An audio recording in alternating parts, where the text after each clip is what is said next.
Jemaat GKI Pinangsia, di tengah arus perkembangan zaman yang semakin masif, GKI Pinangsia dari waktu ke waktu tetap berdiri dengan visi yang jelas, yaitu membangun umat Tuhan yang bertumbuh, diperkenan Tuhan dan disukai sesama.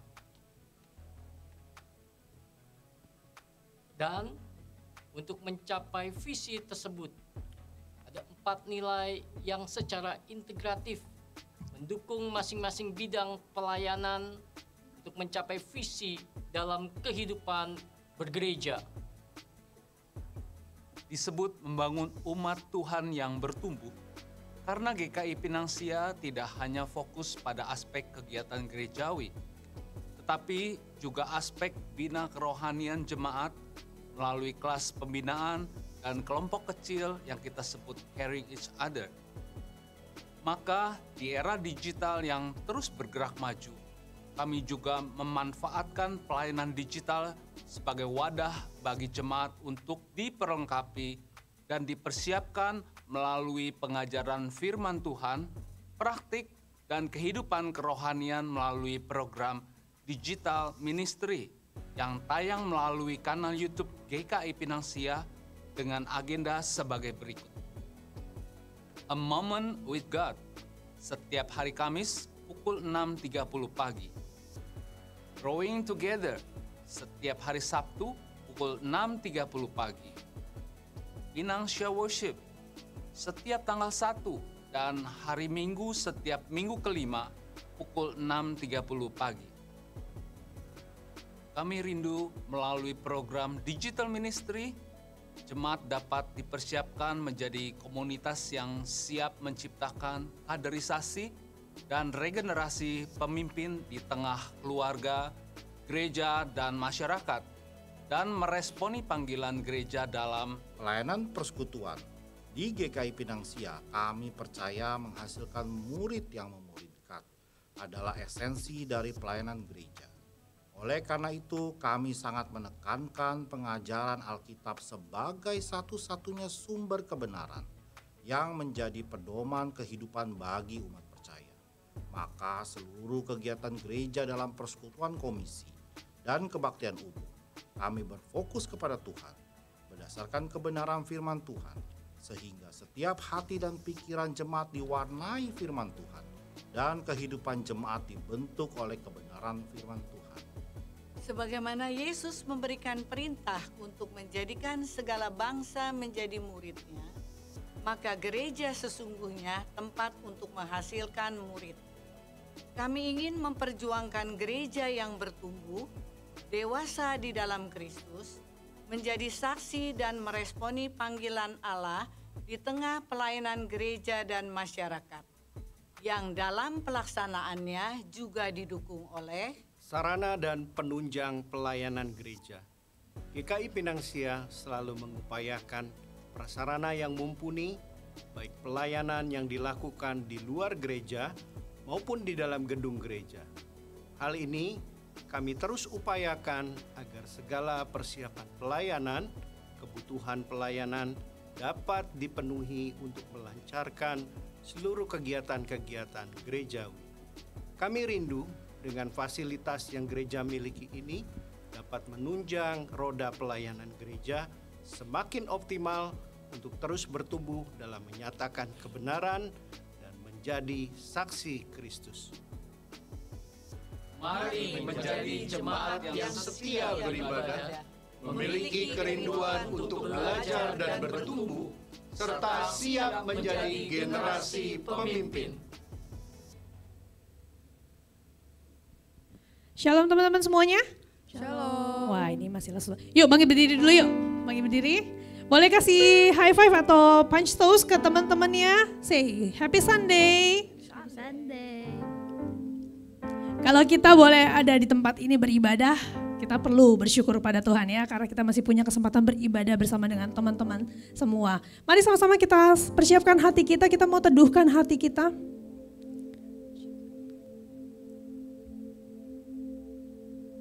Kita ambil waktu sejenak mensyukuri apa yang Tuhan sudah lakukan dalam kehidupan kita selama seminggu ini. Secara pribadi, lepas pribadi, katakan terima kasih Tuhan.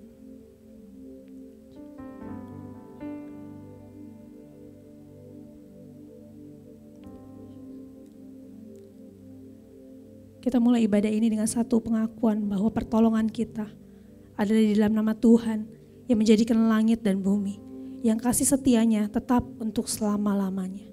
Kasih karunia dan damai sejahtera dari Allah Bapa dan dari Tuhan Yesus Kristus menyertai kita sekalian. Amin. Teman-teman dipersilakan duduk. Kita akan menyiapkan hati dan pikiran kita untuk memulai ibadah ini. Mari kita nyanyikan lagu Ku Bersyukur Bapa.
Sekali lagi, ku bersyukur Bapa. Ku bersyukur Bapa. Ku bersyukur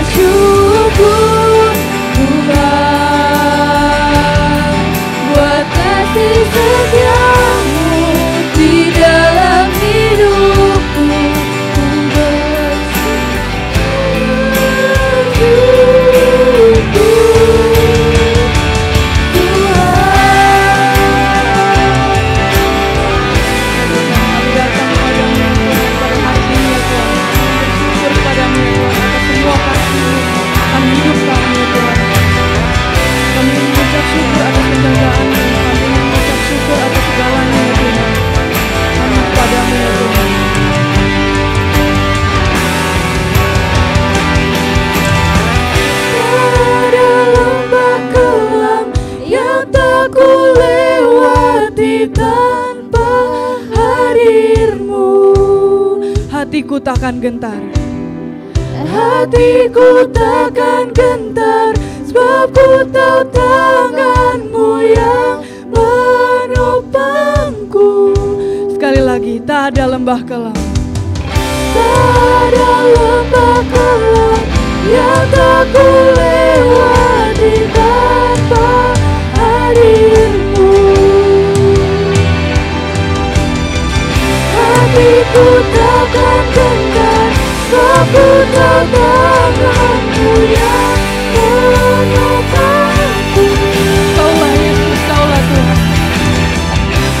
Kaulah Yesus, Kaulah Tuhan. Kaulah Yesus, Kaulah Tuhan, hanya Kau ku percaya. Kaulah Yesus, Kaulah Tuhan, harapan hidupku. Ku bersyukur Bapa, ku bersyukur Tuhan, buat kasih setia-Mu di dalam hidupku. Ku bersyukur, ku bersyukur Bapa, ku bersyukur Tuhan, buat kasih setia-Mu di dalam hidupku. Ku bersyukur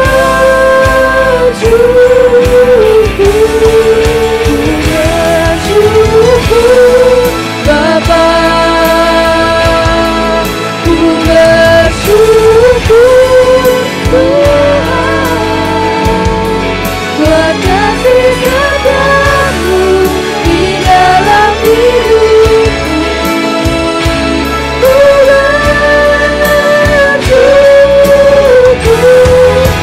bersyukur Bapa, ku bersyukur Tuhan, buat kasih setia-Mu di dalam hidupku. Ku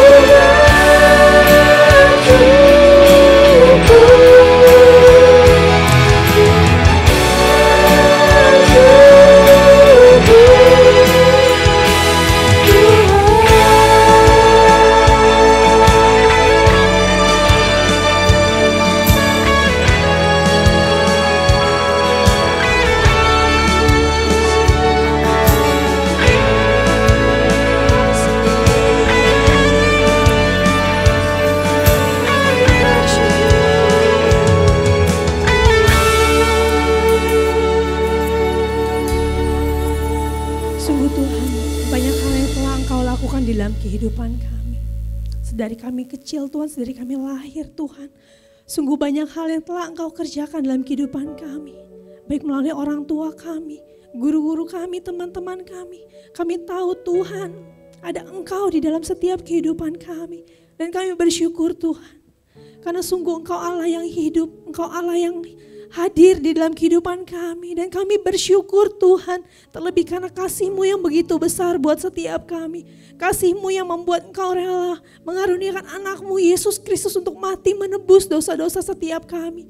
Kami manusia yang sebetulnya tidak layak, tetapi Engkau begitu mengasihi kami sehingga Engkau rela mati untuk menebus setiap dosa kami. Kami bersyukur Tuhan, kami bersyukur Tuhan.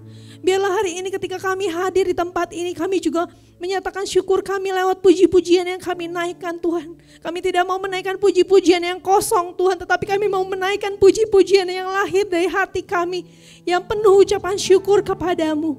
Pujian yang lahir dari hati kami Tuhan. Pujian yang menyukakan Engkau, pujian yang berkenan di hadapan-Mu Tuhan. Ini setiap kami anak-anak-Mu Tuhan, kami rindu mengalami perjumpaan pribadi dengan Engkau. Kami rindu mendengar Engkau berbicara buat masing-masing pribadi kami. Kami rindu Tuhan, hidup kami semakin diperbaharui oleh Engkau. Hidup kami semakin diproses oleh Engkau sehingga kami boleh menjadi manusia-manusia yang dewasa rohani di hadapan-Mu. pribadi-pribadi yang Kau pakai Tuhan. Ini setiap kami Tuhan. Pakai setiap kami Tuhan. Untuk kami menjadi alat-Mu. Di tengah-tengah generasi kami, generasi muda ini Tuhan. Jadikan setiap kami bintang-bintang yang bersinar di tengah-tengah angkatan yang bengkok ini Tuhan. Dan mulailah dari kami Tuhan. Jamah hidup kami Tuhan, jamah hati kami Tuhan. Kami berdoa Bapa, dalam rangkaian ibadah hari ini, kami sungguh-sungguh boleh mengalami Engkau Tuhan. Terima kasih Bapa. Di dalam nama Tuhan Yesus Kristus kami berdoa. Amin. Oke guys, masih semangat gak nih? Masih dong. Mana ini gak kedengeran suaranya, jadi gak semangat lagi nih? Ya, ayo kita bangkit berdiri bersama-sama. Kita ingin menyerukan, meninggikan nama Tuhan. Sambil tepuk tangan ya guys.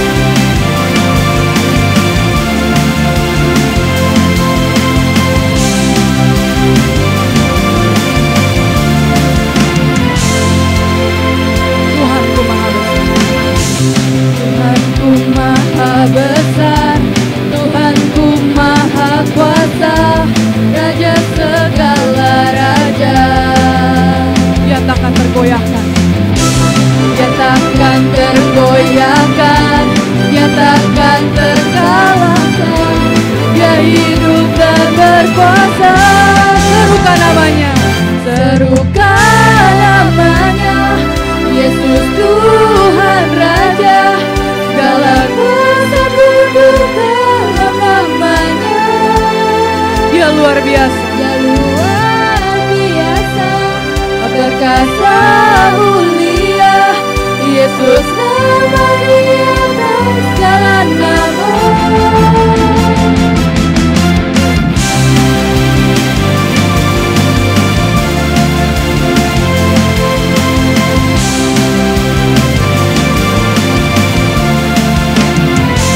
Sekali lagi, Tuhanku maha besar. Tuhanku maha besar, Tuhanku maha kuasa, Raja segala raja. Dia takkan tergoyahkan, Dia takkan terkalahkan. Dia hidup dan berkuasa. Serukan namanya, Yesus Tuhan Raja. Segala kuasa tunduk dalam namanya. Dia luar biasa, perkasa mulia. Yesus nama di atas segala nama. Namanya Yesus Tuhan Raja. Segala kuasa tunduk dalam namanya. Dia luar biasa, perkasa mulia. Yesus nama di atas segala nama.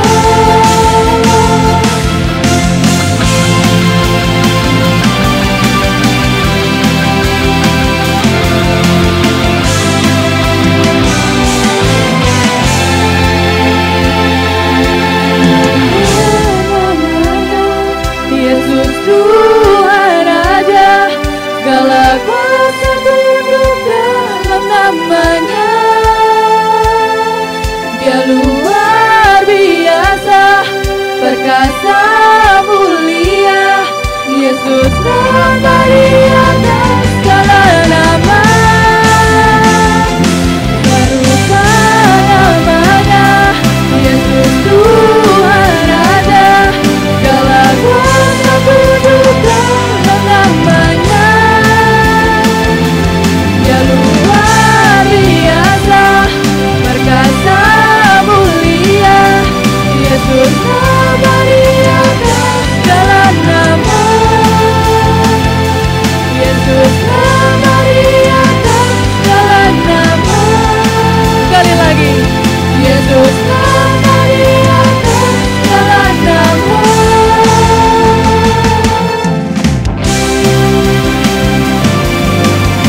lagi nih.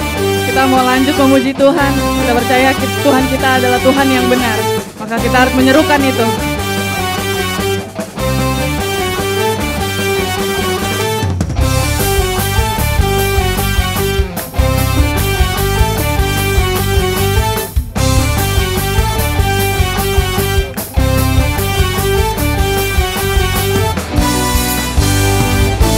Kau gunung batuku.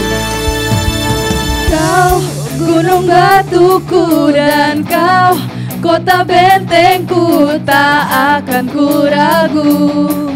Kau menjamin hidupku, kau keselamatanku, dan kau yang membelaku, tak akan ku takut. Kuasamu di dalamku, walau badai menerpa di dalam hidupku ini, namun tanganmu Tuhan mengangkatku tinggi. Kau Tuhan yang benar, tak pernah tinggalkan. Dahulu, sekarang, selamanya, janjimu tak berubah. Kau Alfa dan Omega, awal dan akhir. Semesta alam memuja Engkau Tuhan yang benar. Mana nih nggak kedengeran suara tepuk tangannya?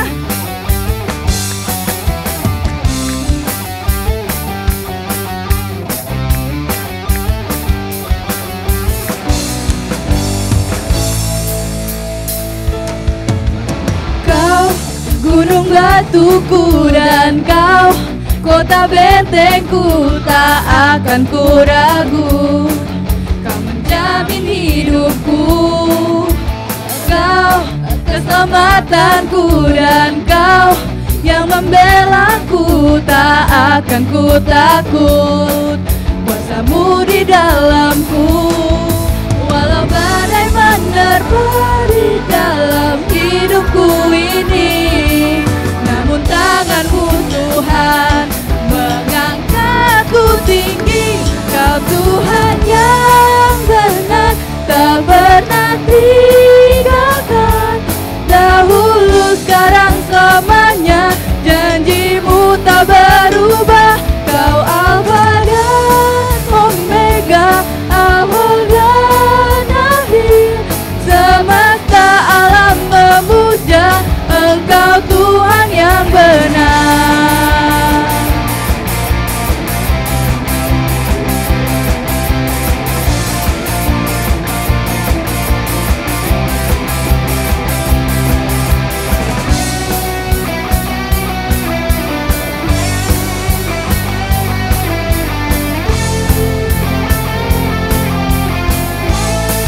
Walau badai menerpa, Walau badai menerpa di dalam hidupku ini, namun tanganmu Tuhan mengangkatku tinggi. Kau Tuhan yang benar, tak pernah tinggalkan.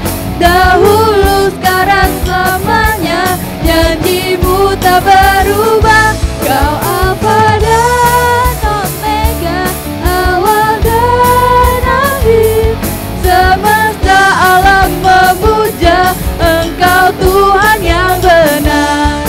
Semesta alam memuja, semesta alam memuja, semesta alam memuja Engkau Tuhan yang benar.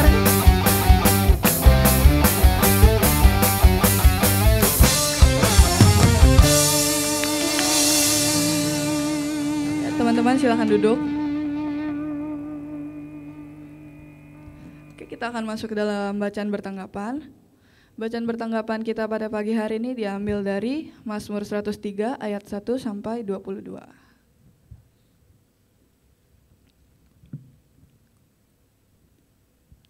Saya akan membacakan ayat yang ganjil dan teman-teman sekalian akan membacakan ayat yang genap ya.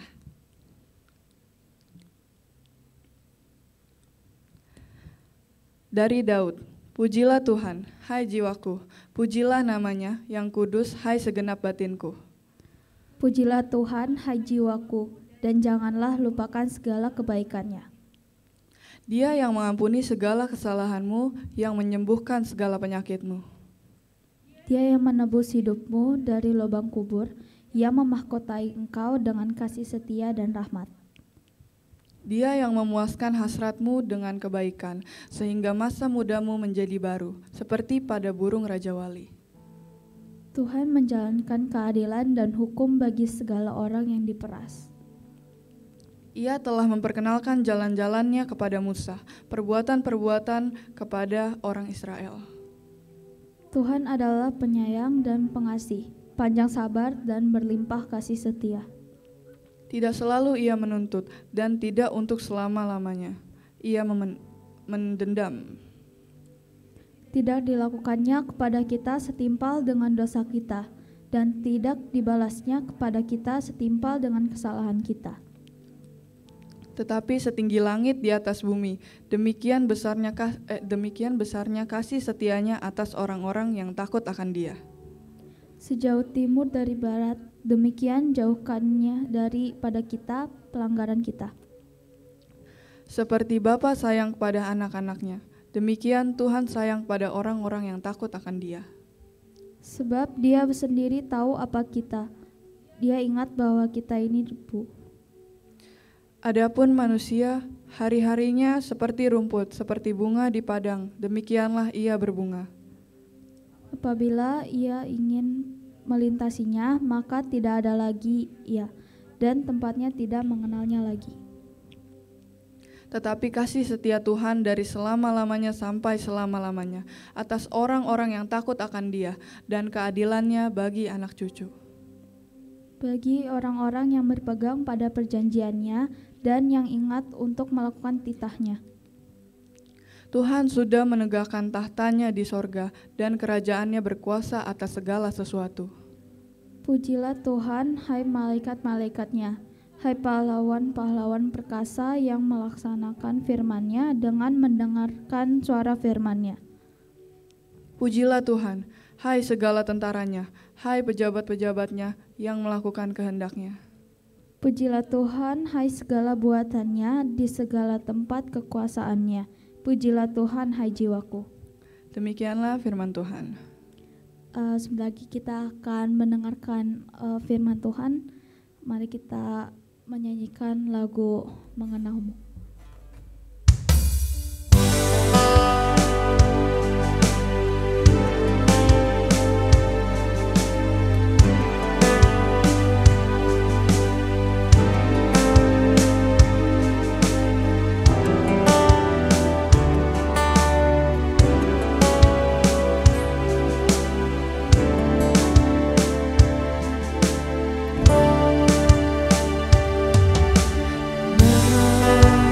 Buka mataku melihat wajah-Mu,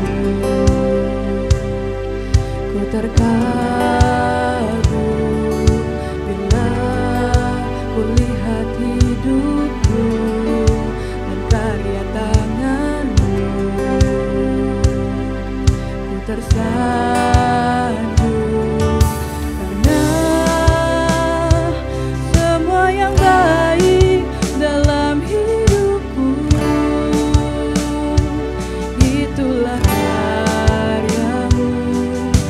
Kau beri kesempatan yang baru, dan ku ingin mengenal-Mu, Tuhan, lebih dalam dari semua yang ku kenal.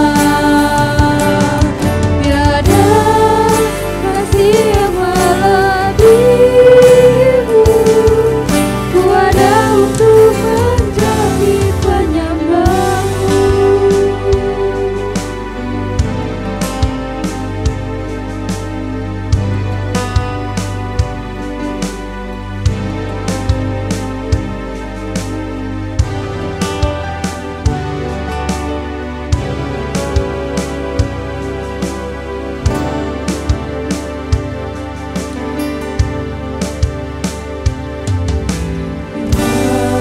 Aku buka mataku dan lihat wajah-Mu,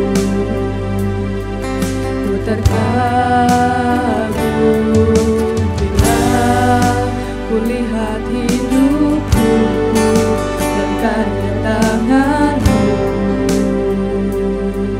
Ku tersanjung karena semua yang baik dalam hidupku. Itulah karyamu, Kau beri kesempatan yang baru, dan ku ingin mengenalmu Tuhan lebih dalam dari semua yang ku kenal. Tiada kasih yang melebihimu, ku ada untuk menjadi penyembahmu. Aku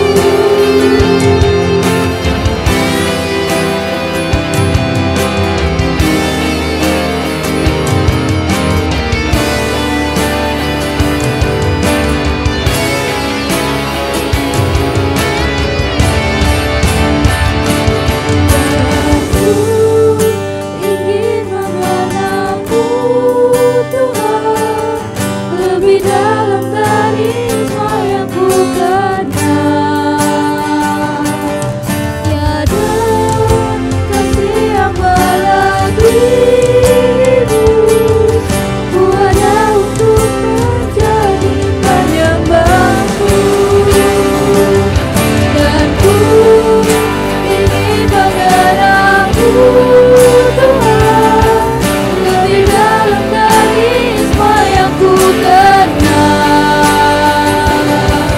Tiada kasih yang melebihimu,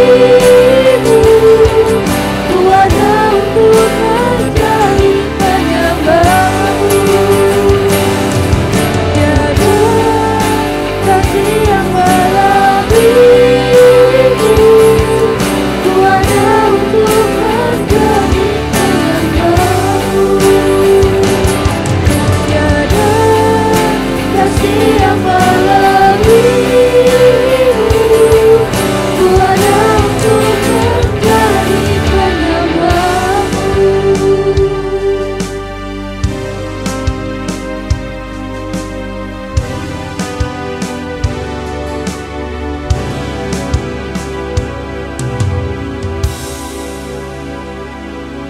Tuhan rinduan kami, Tuhan, pada saat kami ada di hadapan-Mu, kami rindu menjadi penyembah-penyembah-Mu. Kami rindu menyembah Engkau di dalam roh. Kami rindu melalui ibadah kami ya Tuhan, kami boleh memuliakan Engkau melalui puji-pujian dan keberadaan kami. Kami bersyukur ya Tuhan atas pemeliharaan-Mu.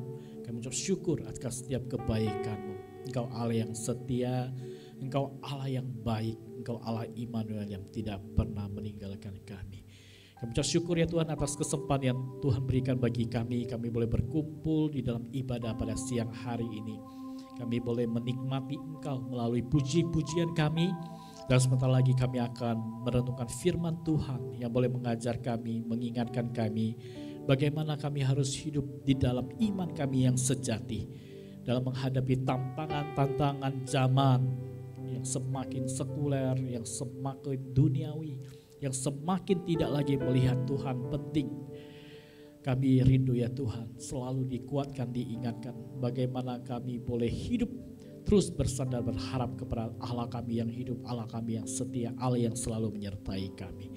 Kami serahkan perenungan firman Tuhan kami pada siang hari ini. Kiranya Roh Kudus boleh berkarya di tengah-tengah kami. Roh Kudus memberikan pengertian pemahaman bagi kami dan mendorong kami, memampukan kami untuk boleh melakukannya. Terima kasih Tuhan atas kasih anugerah-Mu. Kami berdoa untuk syukur hanya dalam nama Tuhan Yesus kami berdoa. Amin. Oke, shalom teman-teman. Shalom. Ya, sungguh bersyukur kepada Tuhan di mana pada pagi siang hari ini kita boleh tetap datang beribadah kepada Tuhan. Ibadah merupakan salah satu sarana yang Tuhan berikan bagi kita untuk boleh membentuk kita semakin bertumbuh di dalam Tuhan.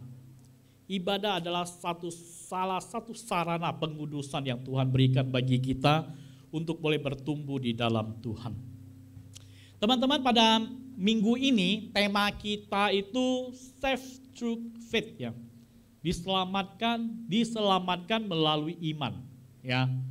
Tema kita diselamatkan melalui iman. Jadi perenungan firman Tuhan kita pada hari ini terambil di dalam Efesus pasal 2 ayat 1 sampai 10. Efesus 2 ayat 1 sampai 10. Kita akan merenungkan tema Saved Through Faith ini. Ya, saya akan membacakannya untuk teman-teman semua, teman-teman boleh menyimaknya. Efesus pasal 2 ayat 1 sampai 10, demikianlah firman Tuhan. Kamu dahulu sudah mati karena pelanggaran-pelanggaran dan dosa-dosamu. Kamu hidup di dalamnya karena kamu mengikuti jalan dunia ini. Karena kamu mentaati penguasa kerajaan angkasa, yaitu roh yang sekarang sedang bekerja di antara orang-orang durhaka. Sebenarnya dahulu kami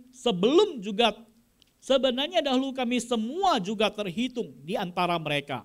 Ketika kami hidup di dalam hawa nafsu daging dan menuruti kehendak daging dan pikiran kami yang jahat, pada dasarnya kami adalah orang-orang yang harus dimurkai sama seperti mereka yang lain.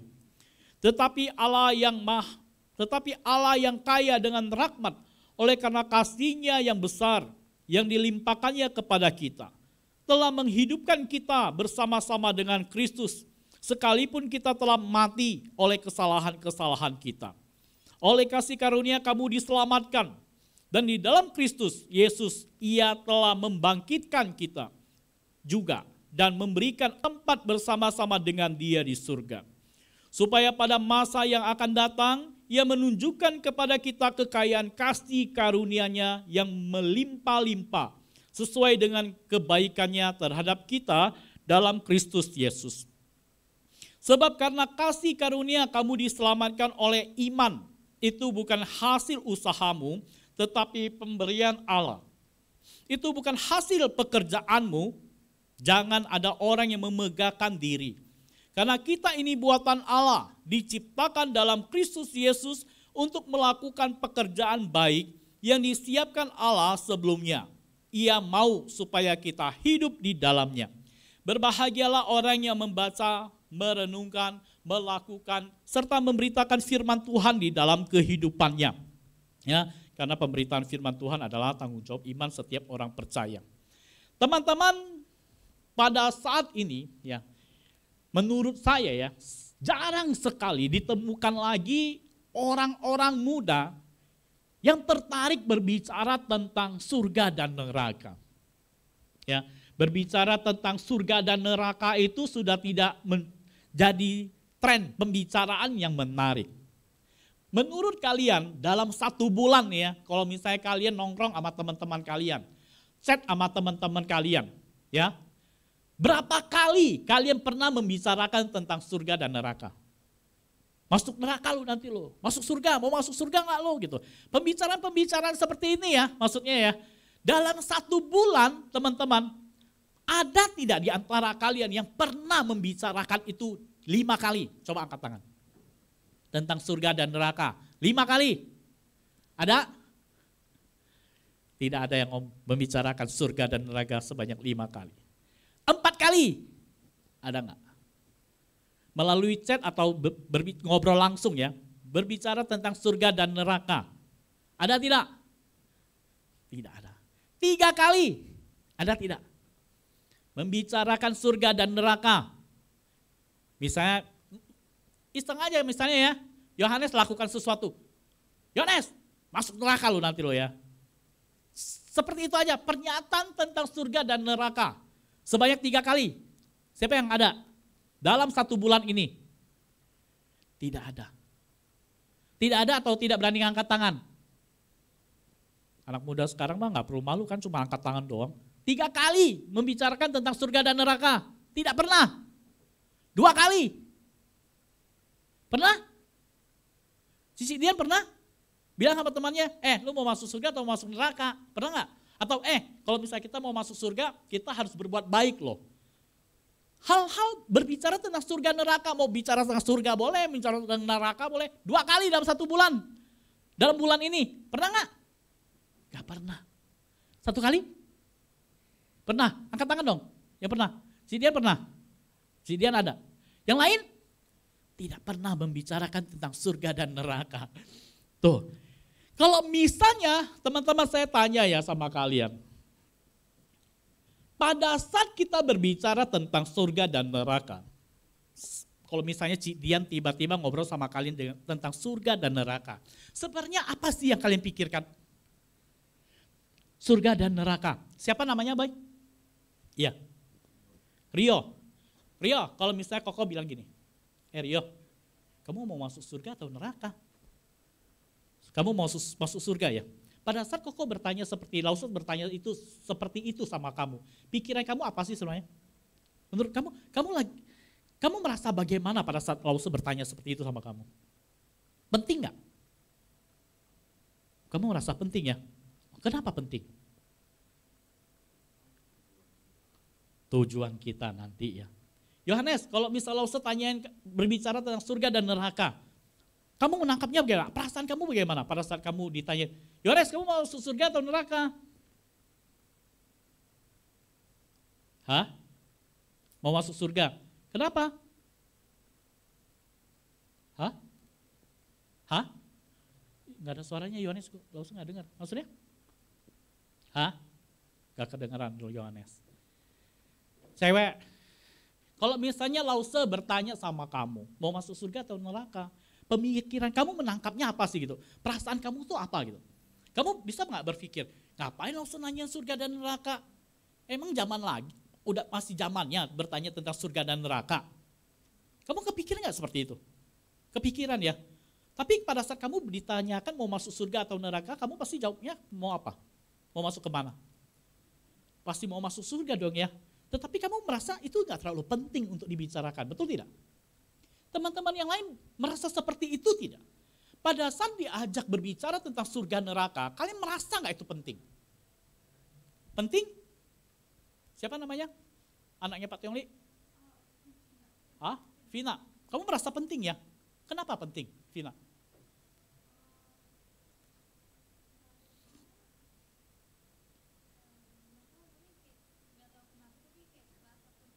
Ngerasa penting ya. Tadi Rio mengatakan bahwa itu adalah tujuan akhir daripada hidup manusia.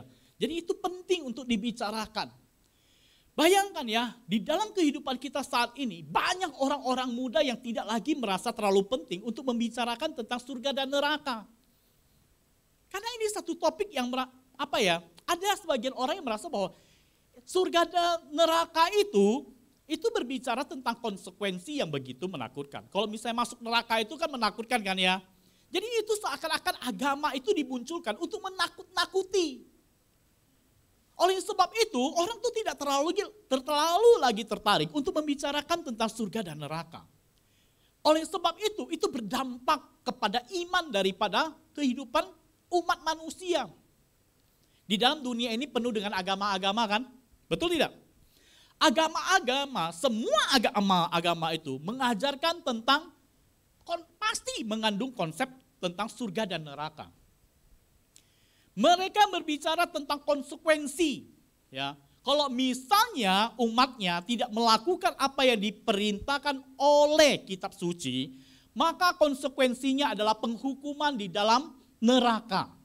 Tetapi pada saat mereka melakukan apa yang diperintahkan oleh kitab sucinya, maka mereka akan menerima konsekuensi, yaitu hidup yang kekal di dalam kebahagiaan. Kalian tahu tidak, di dalam konsep agama-agama seperti Buddha, Hindu, Konghucu, Islam, semua itu, di dalam konsep-konsep pengajaran itu selalu mengajarkan upaya-upaya untuk masuk surga. Ya, bagaimana sih mereka bisa masuk surga? Ya, di dalam ajaran Islam mengajarkan, masuk surga itu harus banyak pahala. Ya, mereka harus berbuat pahala. Bagaimana mereka bisa mendapatkan pahala? Melalui perbuatan-perbuatan baik. Ya, lalu Konghucu, Bagaimana mereka bisa masuk ke nirvana atau ke dalam surga? Mereka harus berbuat baik. Ada istilahnya ya di dalam bahasa Konghucu ini tentang bagaimana mereka mengumpulkan ya seperti pahala atau hal-hal yang baik supaya bisa masuk ke dalam surga, tidak masuk ke dalam kebinasaan. Lalu di dalam agama Hindu, mereka mengumpulkan karma baik yang sama dengan ajaran Buddha. Jadi Hindu dan Buddha itu mengajarkan umatnya untuk berbuat karma yang baik sehingga mereka bisa masuk ke dalam surga. Agama-agama ini mengajarkan tentang upaya-upaya manusia untuk bisa masuk surga. Jadi kalau misalnya dia adalah orang Islam, Hindu, Buddha, mereka harus berbuat baik, berupaya, mengandalkan kekuatan mereka, mengandalkan kemampuan mereka untuk berbuat baik untuk mengumpulkan pahala di dalam surga. Supaya pada akhirnya nanti, pada saat mereka meninggalkan dunia ini, mereka akan masuk, mendapatkan upahnya dan masuk ke dalam surga. Teman-teman, di dalam konsep pembelajaran kalian sebagai orang-orang Kristen, apakah upaya-upaya yang dilakukan oleh umat beragama ini, apakah mempunyai potensi untuk membawa mereka ke surga? Kalian tinjau dengan iman pembelajaran kalian. Kalian sudah belajar tentang iman Kristen, bagaimana kalian bisa diselamatkan? Kalian lihat, upaya daripada umat Tuhan untuk masuk surga, apakah mempunyai potensi? Coba kalian tinjau di dalam iman Kristen kalian. Bisa tidak? Upaya manusia berbuat baik untuk masuk surga, bisa tidak? Bisa tidak? Tidak bisa. Chelsea. Kenapa tidak bisa, Chelsea? Orang berbuat baik masuk surga, bisa tidak? Chelsea bilang tidak bisa. Kenapa? Hah?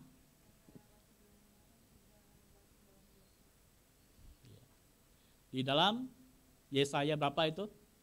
Mengatakan, walaupun engkau cuci dirimu dengan sabun, betul? Ya, noda itu tidak akan hilang. Jadi, di dalam pengajaran Alkitab mengatakan, upaya manusia yang terbatas tidak akan mampu membawa mereka keluar daripada konsekuensi daripada dosa. Jadi hal ini bisa kita simpulkan bahwa ajaran agama-agama ya mendorong umatnya untuk melakukan perbuatan-perbuatan baik untuk masuk surga tidak akan membuahkan hasil. Karena apa? Karena mereka terbatas. Kenapa terbatas? Karena Alkitab mengatakan bahwa karya keselamatan untuk menebus manusia-manusia berdosa ya harus ditebus oleh ya manusia yang tidak berdosa, tidak bercacat celah. Betul? Setiap manusia berdosa. Tidak mungkin manusia itu bisa tidak berdosa dalam satu hari. Betul tidak? Ada tidak manusia yang tidak berdosa satu hari? Ada pasti akan muncul dari keinginannya, pikirannya, hal-hal yang pasti tidak berorientasi kepada dosa.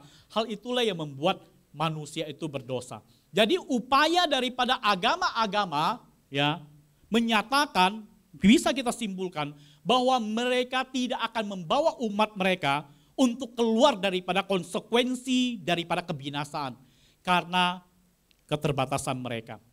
Pepatah mengatakan bahwa nila setitik merusak susu sebelanga. Maksudnya apa? Bahasa Indonesia kalian pernah ikut gak? Nila setitik merusak susu sebelanga artinya apa? Timothy? Gak tahu.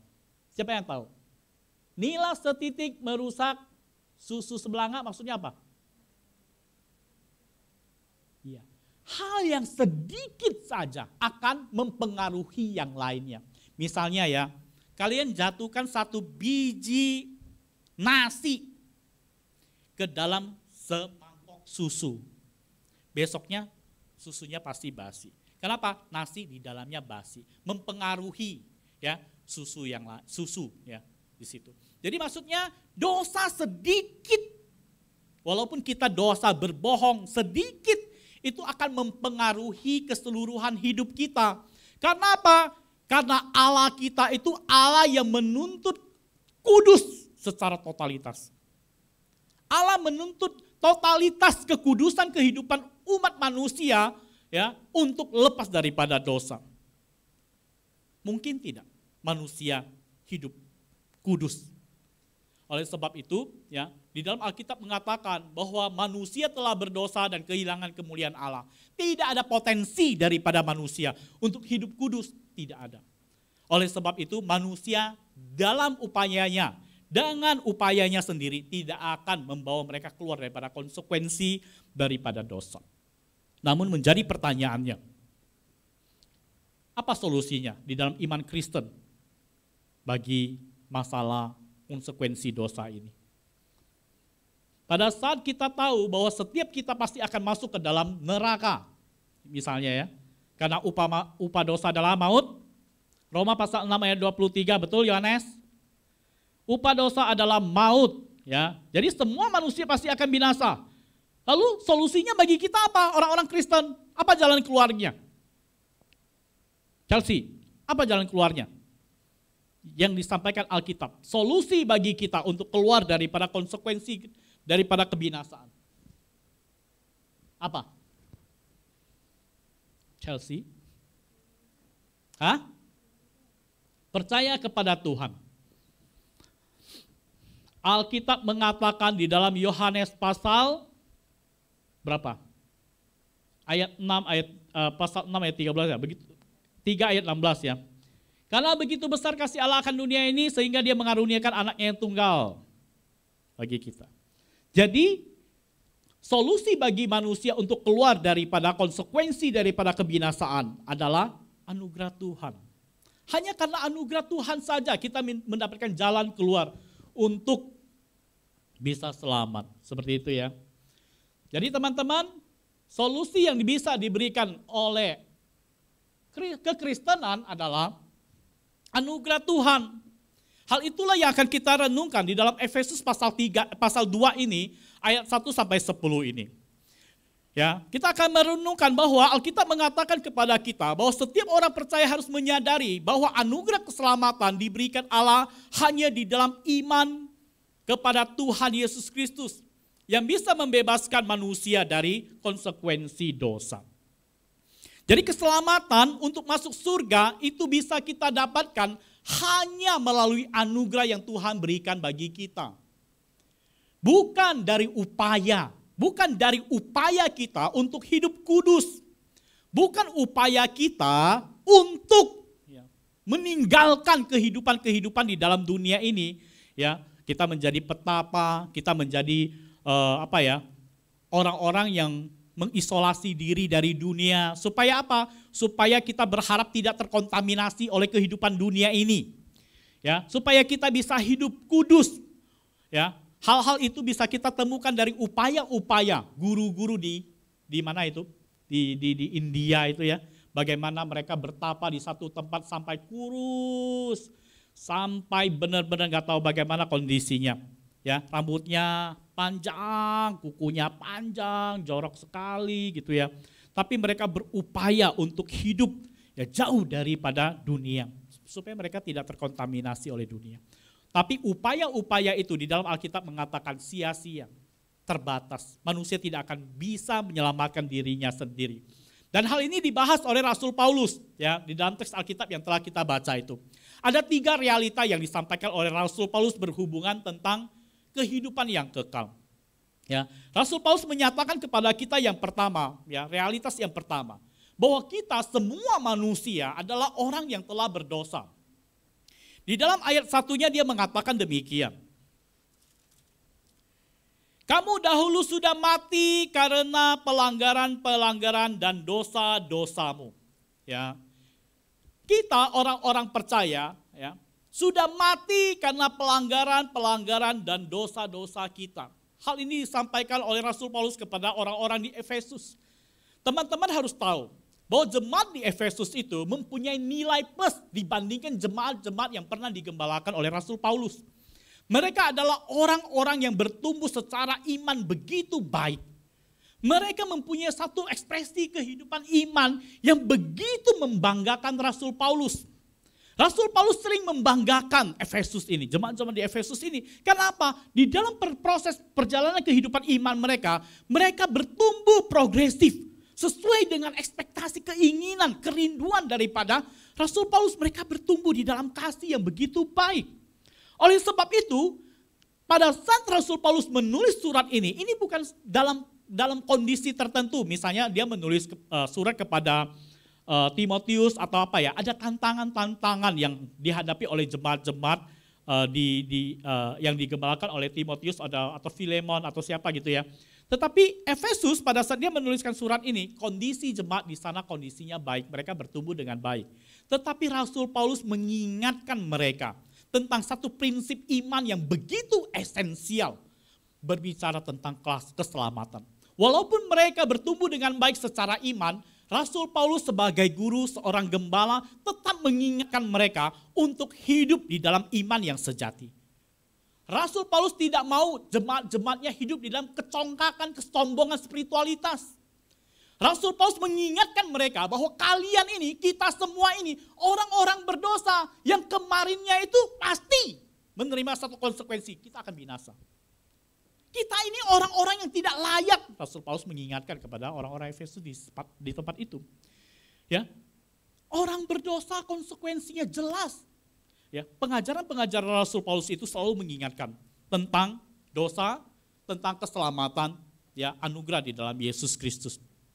Teman-teman, Rasul Paulus mengingatkan mereka itu hanya untuk menguatkan fondasi iman mereka, supaya mereka menyadari prinsip-prinsip dasarnya. Seperti kita saat ini kan, kalau misalnya Lause berbicara tentang dosa, harusnya kan kalian sudah paham lah. Kalian pasti udah harus paham, betul tidak? Karena di dalam gereja pasti mengingatkan tentang hati-hati ya terhadap dosa. Dijabarkan lagi perbuatan-perbuatan dosanya. Ya, secara spesifiknya itu, secara ininya poin besarnya itu, perbuatan dosa itu kan muncul dari apa? Hati, pikiran, dan dinyatakan di dalam perbuatan. Betul tidak? Makanya kalau misalnya kita berbicara tentang hati dan pikiran, itu kan bisa, ya biasa dibahas tentang di dalam 7 deadly sin, 7 dosa mematikan yang tidak kita sadari. Seperti dosa kesombongan lah, dosa ketamakan lah, dosa iri hati lah, ya. Itu dosa-dosa yang sudah pasti biasa kita bahas kan di dalam komunitas kita kan ya. Jadi pada saat berbicara tentang dosa kita pasti tahu. Lalu apa pentingnya pada saat ini Pak Rasul Paulus membahas tentang ini, lalu kita kembali membicarakannya. Penting tidak? Penting tidak? Rasul Paulus merasa penting. Untuk apa? Untuk mengingatkan kembali. Bayangkan aja teman-teman, tadi aja pada saat saya bertanya, dalam 1 bulan ini berapa kali kalian berbicara tentang surga dan neraka? 1 kali, ada yang 1 kali. Ya, pada saat dipertanyakan, apakah berbicara tentang surga dan neraka itu penting? Kalian merasa itu penting. Tetapi kalian tidak membicarakannya. Bahwa orang-orang yang kita nih misalnya ya, di dalam keluarga kita, di dalam keluarga saya, misalnya ada orang yang belum percaya. Kita sudah tahu konsekuensinya kan? Kemana dia? Pasti akan binasa. Lalu perlu tidak kita mengingatkan orang itu tentang konsekuensi kebinasaan tanpa Kristus? Ya harusnya ada dong. Tetapi sering kali kita temukan bahwa di antara kita tidak membicarakan hal ini. Berarti ini kan menunjukkan bahwa kita lupa akan dasar iman ini. Bahwa orang-orang tanpa Kristus, orang yang disebut berdosa dan pasti akan binasa. Oleh sebab itu, Rasul Paulus mengingatkan kepada jemaat di Efesus untuk tetap bertahan dengan iman mereka. Ingat dulu itu kamu telah berdosa dan kamu akan binasa. Tapi sekarang kamu sudah punya status yang berbeda. Kamu dulu berupaya hidup kudus, berjuang, menebus dosamu dengan mempersembahkan sapi, kerbau, kambing untuk menebus, menguduskan diri kamu. Ya, dan sesungguhnya itu sia-sia. Itu dulu kamu tidak mempunyai potensi untuk mendapatkan anugerah. tetapi Tuhan karena belas kasihannya telah memberikan status yang baru bagi kamu. Teman-teman, pada saat Rasul Paulus menyatakan tentang dosa ini, ya, bagaimana dosa mempengaruhi kehidupan orang-orang percaya di Efesus, ya, bahwa hidup mereka dulu tanpa iman itu mereka pasti akan membawa kepada kebinasaan, merupakan aspek yang begitu penting. Seperti pada saat ini mengingatkan kepada kita, teman-teman ingat ya, dulu itu kita orang yang akan dibinasakan, tapi sekarang ini kita ada di dalam anugerah. Kita adalah orang-orang yang telah ditebus. Kita adalah orang-orang yang telah dimerdekakan. Tuhan telah mati di atas kayu salib, mati untuk kita. Pada saat kita diingatkan seperti ini, apakah kita akan merasa bahwa oh iya ya, akan mengingatkan kita kembali akan tanggung jawab iman kita. Oh iya ya, saya sudah mempunyai status yang baru sebagai anak-anak Tuhan. Saya tidak akan lagi hidup seperti yang dulu. Mungkin dulu saya mempunyai hati, pikiran, perbuatan yang jahat. Tapi pada saat sekarang ini, pada saat saya sudah mempunyai status yang baru, harusnya hati saya, pikiran saya, tindakan saya mengekspresikan sesuatu yang baru. Kenapa? Karena saya sudah menjadi manusia yang baru. Betul tidak? Saya telah dimenangkan. Di dalam Roma pasal 8 itu menyatakan bahwa di dalam Kristus kita telah dimerdekakan. Kita telah menjadi anak-anak Tuhan. Kita harus memakai jubah manusia baru. Jadi harusnya yang kita ekspresikan adalah kehidupan yang baru. Kenapa? Kita sudah memakai jubah yang baru. Sekarang kalau misalnya saya buka jas ini, kalian lihat apa? Apa yang kalian lihat kalau bisa saya buka jas ini? Hanya baju putih, betul tidak? Jadi apa yang kita pakai, itulah yang akan terlihat. Kalau misalnya kita hidup di dalam kasih, itulah yang akan dilihat oleh orang. Pada saat kita sabar, itulah yang akan dilihat oleh orang. Karena itulah manusia baru yang telah kita pakai. Manusia yang berbeda dengan natur kita yang lama. Rasul Paulus mengingatkan kepada jemaat yang di Efesus, bahwa kita ini sudah menjadi manusia yang berbeda dengan manusia yang lama. Kita mempunyai natur yang baru. Kita akan hidup di dalam ekspresi kehidupan yang berbeda dengan dunia ini. Makanya teman-teman, kalau misalnya ya pada saat kita diingatkan kembali, ya tanpa iman kita tidak diselamatkan. Wah, kita akan bersyukur. Wah, puji Tuhan ya. Karena apa? Saya sudah menerima anugerah di dalam Yesus Kristus, berarti saya sudah mempunyai satu kehidupan yang akan membawa saya kepada kehidupan yang kekal. Betul? Dengan demikian kita akan mensyukuri hidup kita dengan menjalani hidup dengan benar. Makanya teman-teman harus terus belajar. Ya, bagaimana sih? Di dalam Alkitab itu mengatakan gini, Rasul Paulus juga mengajarkan seperti itu. Bahwa walaupun Roh Kudus tinggal di dalam kita, natur daripada kedagingan kita itu tidak pernah hilang. Natur dari kedagingan itu apa? Dosa. Jadi pada saat kita bertobat, Roh Kudus tinggal di dalam kita. Bisa pergi tidak? Roh Kudus tinggal di dalam kita, bisa pergi tidak? Teman-teman? Hah? Roh Kudus yang tinggal di dalam kita bisa pergi tidak? Pada saat kita berbuat dosa, tidak mau datang beribadah, Roh Kudus pergi tidak? Karena Roh Kudus pada saat tinggal di dalam kita, dia akan memberikan satu jaminan yang pasti bahwa kita akan ditransformasi. Roh Kudus mengatakan, di dalam Roma pasal 8 ayat 13 mengatakan, Roh Kudus yang tinggal di dalam kita akan memakikan kedagingan di dalam diri kita. Oleh sebab itu pada saat kita introspeksi diri, kita akan tahu, dulu dosa saya berapa banyak ya. Pada saat saya sudah percaya kepada Tuhan dan hidup di dalamnya, bagaimana saya bisa meninggalkan dosa-dosa itu? Ada perubahan hidup yang terjadi. Kenapa kita bisa melakukan itu? Karena Roh Kudus yang tinggal di dalam kita memberikan kuasa kepada kita untuk mematikannya. Kita telah menerima status yang baru. Tanpa iman di dalam Yesus Kristus, kita pasti binasa. Tetapi kita telah menjadi manusia baru dan Allah memberikan kuasa bagi kita untuk mematikan kedagingan di dalam diri kita. Teman-teman, kita harus terus mengintrospeksi diri. Apakah benar kita hidup di dalam status yang baru itu? Apakah benar kita hidup menjadi manusia-manusia yang baru? Ya. Karena apa?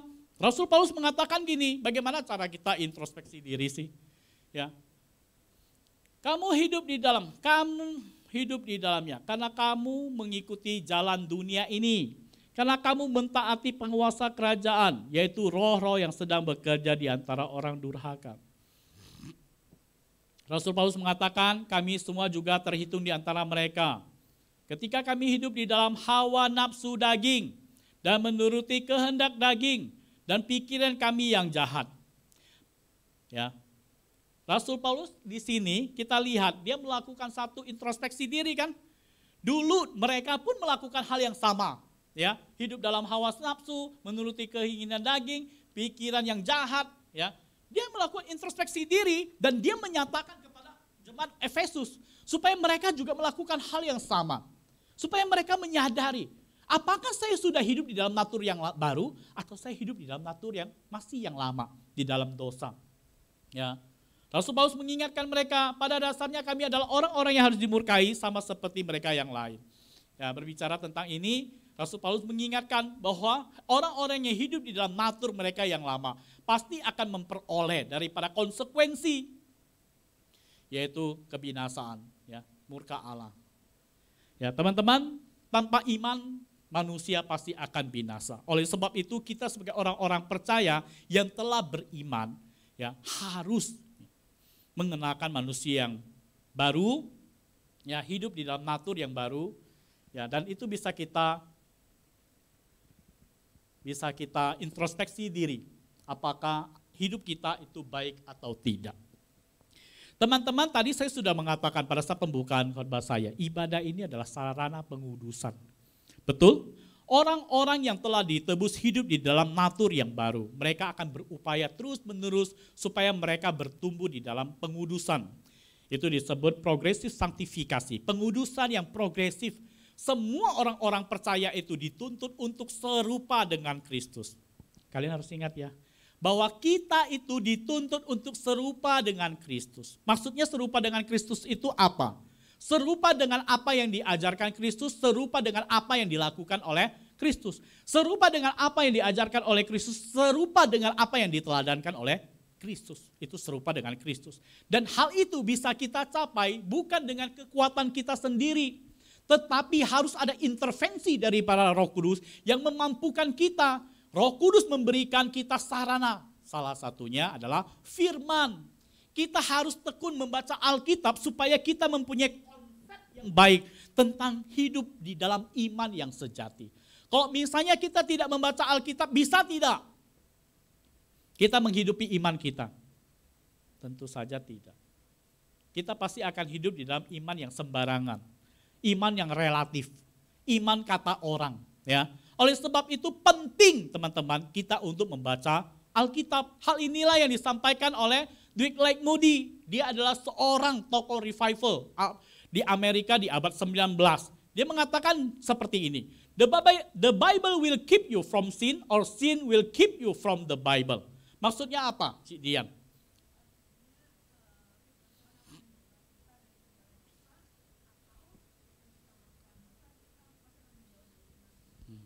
Jadi Alkitab itu akan menjaga kita, ya, akan memprotek kita dari dosa. Atau sebaliknya, Alkitab akan membawa kita jauh daripada kebenaran firman Tuhan.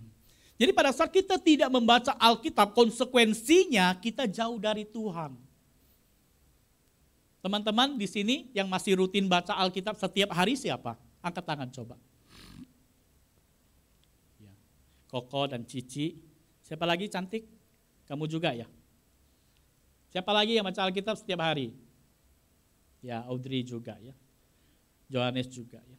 Jadi teman-teman yang tidak tekun membaca Alkitab, ingat apa yang dikatakan oleh Dwight Moody. Kalau misalnya kita tidak tekun membaca Alkitab, dosa akan membawa kita pergi jauh dari Tuhan ya. Dan sebaliknya, kalau misalnya kita hidup tekun di dalam membaca Alkitab, hidup di dalam Alkitab, ya, will keep you from sin, akan menjauhkan engkau dari dosa. Jadi Alkitab akan menjauhkan kita dari dosa. Jadi teman-teman, pada saat kita menyadari bahwa kita adalah orang-orang yang telah mendapatkan status baru, ya. Kita telah berbeda. Dulu kita hidup ya tidak di dalam Kristus. Ya, kita tahu pasti itu akan membawa kita kepada kebinasaan. Tetapi ya saat ini kita telah hidup di dalam satu status yang baru. Kenapa? Karena kita telah ditebus oleh Kristus. Inilah realitas yang kedua yang disampaikan oleh Rasul Paulus kepada jemaat di Efesus. Ya, dia menyatakan bahwa keselamatan itu hanya di dalam Tuhan Yesus saja. Keselamatan itu hanya di dalam Tuhan Yesus saja. Kalian tahu tidak, teman-teman? Banyak orang-orang di dalam dunia ini merasa gini, bahwa berbicara tentang surga dan neraka, intinya itu hanya satu, berbuat baik. Karena apa? Karena mereka menemukan satu kesimpulan bahwa tuntutan di dalam agama-agama itu, semua agama-agama menuntut untuk berbuat baik supaya masuk surga. Bagaimana dengan orang-orang Kristen? Apakah karena anugerah kita tidak perlu berbuat baik lagi? Kan kita sudah mendapatkan anugerah. Ya kan? Agama-agama menuntut perbuatan baik untuk selamat masuk surga. Tetapi kita membedakan, kita menyatakan satu perbedaan. Bahwa sesungguhnya keselamatan itu bukan karena perbuatan baik. Karena anugerah. Apakah karena dasar anugerah itu membenarkan kita untuk tidak perlu berbuat baik lagi? Apakah dasar karena anugerah itu membuat kita akhirnya tidak berbuat baik lagi? Berapa banyak fenomena yang kita temukan di dalam kehidupan orang-orang Kristen yang tidak berbuat baik lagi? Karena mereka merasa bahwa dengan mulut mengaku hati percaya mereka diselamatkan. Oleh sebab itu mereka tidak lagi pernah introspeksi diri, tidak pernah lagi melihat bagaimana mereka hidup di dalam iman mereka. Kenapa? Karena mereka sudah selamat. Oleh sebab itu kita temukan di dalam kehidupan orang-orang Kristen di dalam gereja, banyak yang mengecewakan. Mereka tidak saling memberkati, malah saling melukai. Mereka tidak saling menasehati, tetapi saling menggosipi. Banyak hal yang akhirnya saling melukakan dan saling menghancurkan. Akhirnya terjadilah perpecahan, terjadilah permusuhan, perselisihan, dan banyak hal. Dan orang-orang yang datang ke gereja tidak merasa diberkati. Kenapa? Karena orang-orang Kristen seperti itu. Itu satu fenomena real yang kita temukan di dalam kehidupan orang Kristen. Mengapa demikian? Apakah karena anugerah itu, keselamatan itu adalah anugerah itu sudah cukup sehingga kita tidak perlu berbuat baik? Teman-teman, ini satu pemahaman yang kacau ya. Ini satu pemahaman yang kacau. Sesungguhnya di dalam iman Kristen itu berbicara tentang ekspresi kasih yang begitu luar biasa, ya, yang mungkin melampaui daripada pengajaran agama-agama. Karena kita menyadari bahwa hidup kita adalah ada di dalam anugerah, harusnya anugerah itu kita ekspresikan di dalam kehidupan kita. Betul tidak? Sekarang saya tanya, pada saat teman-teman menyadari bahwa segala berkat yang teman-teman terima itu daripada Tuhan, hal apa yang kalian harus lakukan? Saya mempunyai mobil mewah, saya mempunyai rumah yang mewah, saya mempunyai segala sesuatu yang saya inginkan. Dan saya percaya bahwa semua itu daripada Tuhan. Sikap saya harus bagaimana? Apakah saya harus sombong karena saya kaya? Pada saat kita menyadari bahwa segala sesuatu itu daripada Tuhan, hal yang bisa kita lakukan adalah menundukkan diri. Betul? Karena kita menyadari bahwa semua itu daripada Tuhan. Apa yang perlu disombongkan? Betul tidak? Pada saat saya begitu cerdas, saya cerdas. Semua orang tahu saya cerdas. Apakah saya perlu sombong? Pada saat saya menyadari bahwa semua kecerdasan saya itu daripada Tuhan, perlu tidak sombong? Kita tidak akan sombong karena kita menyadari itu semua dari Tuhan. Hal ini menunjukkan bahwa ada ketidaksadaran daripada umat Tuhan, bahwa hidup mereka itu ada di dalam anugerah. Oleh sebab itu pada saat mereka hidup di dalam kehidupan mereka, di dalam gereja, di dalam keluarga, di dalam komunitas dimanapun mereka berada, mereka tidak mengekspresikan iman mereka dengan benar. Karena mereka merasa bahwa saya sudah masuk surga, cukup. Oleh sebab itu mereka hidup tidak jauh berbeda dengan orang-orang dunia sana. Ini ngaco. Ini menunjukkan tidak mempunyai pemahaman yang utuh di dalam iman Kristen. Teman-teman, pada saat kita menyadari bahwa kehidupan kita ada di dalam anugerah, kita harus menundukkan diri di hadapan Tuhan. Di dalam sikap kita, di dalam hati, pikiran, dan perbuatan kita. Semua harus kita tunjukkan dengan satu ekspresi ketundukan kepada Tuhan. Kita tahu bahwa saya ini hanya ciptaan. Saya ini hanya orang yang mendapatkan belas kasihan Tuhan. Oleh sebab itu kita datang beribadah, kita pun akan menyembah Tuhan, memuji Tuhan, melayani Tuhan dengan sungguh-sungguh. Kenapa? Kita ini hanya mendapatkan bagian belas kasihan Tuhan. Betul? Rasul Paulus bilang sama orang-orang di Efesus itu, ya, kalian itu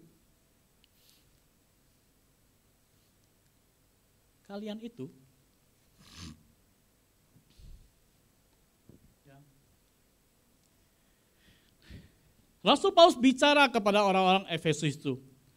Tetapi Allah yang kaya dengan rahmat oleh kasih-Nya yang besar yang dilimpahkannya kepada kita telah menghidupkan kita bersama-sama dengan Kristus. Sekalipun kita telah mati oleh kesalahan-kesalahan kita, oleh kasih karunia kamu diselamatkan. Dan di dalam Kristus Yesus Ia telah membangkitkan kita. Ya, Dia menyatakan kepada jemaat di Efesus bahwa dulu kita telah binasa, tetapi kita sekarang telah mendapatkan anugerah. Walaupun pertumbuhan iman jemaat di Efesus begitu baik, tetapi Rasul Paulus mengingatkan mereka, ingat baik-baik, hidup kalian ini karena anugerah Tuhan. Oleh sebab itu, saya merasa bahwa pengajaran-pengajaran Rasul Paulus begitu mempengaruhi jemaat di Efesus. Kenapa? Karena selalu diingatkan hal-hal yang dasar tentang iman. Bagaimana mereka harus hidup, salah satunya hidup di dalam anugerah. Mereka tidak akan berani sombong, mereka akan tahu tanggung jawab iman mereka. Teman-teman, saya tanya sekarang, pada saat kita menyadari bahwa Tuhan telah menyelamatkan kita, menjadi bagian kita, menjadi tanggung jawab iman kita sesungguhnya apa sih? Pada saat nih, Dedek, kamu menyadari bahwa Tuhan Yesus telah menyelamatkan kamu. Apa yang ingin kamu lakukan untuk Tuhan? Tuhan Yesus telah mati di atas kayu salib. Passion of Christ pernah nonton kalian? Tuhan menderita begitu luar biasa untuk kita. Pada saat kita menyadari bahwa Tuhan telah menderita begitu luar biasa bagi kita. Apa yang ingin kita lakukan untuk Dia? Apa yang akan kita lakukan untuk Dia? Rian ya? Rio? Apa yang kamu ingin lakukan untuk Tuhan pada saat kamu tahu Tuhan telah mati di atas kayu salib untuk kamu? Kamu mau bersyukur, oke? Bagaimana caranya kamu bersyukur? Memberitakan kabar baik. Apalagi?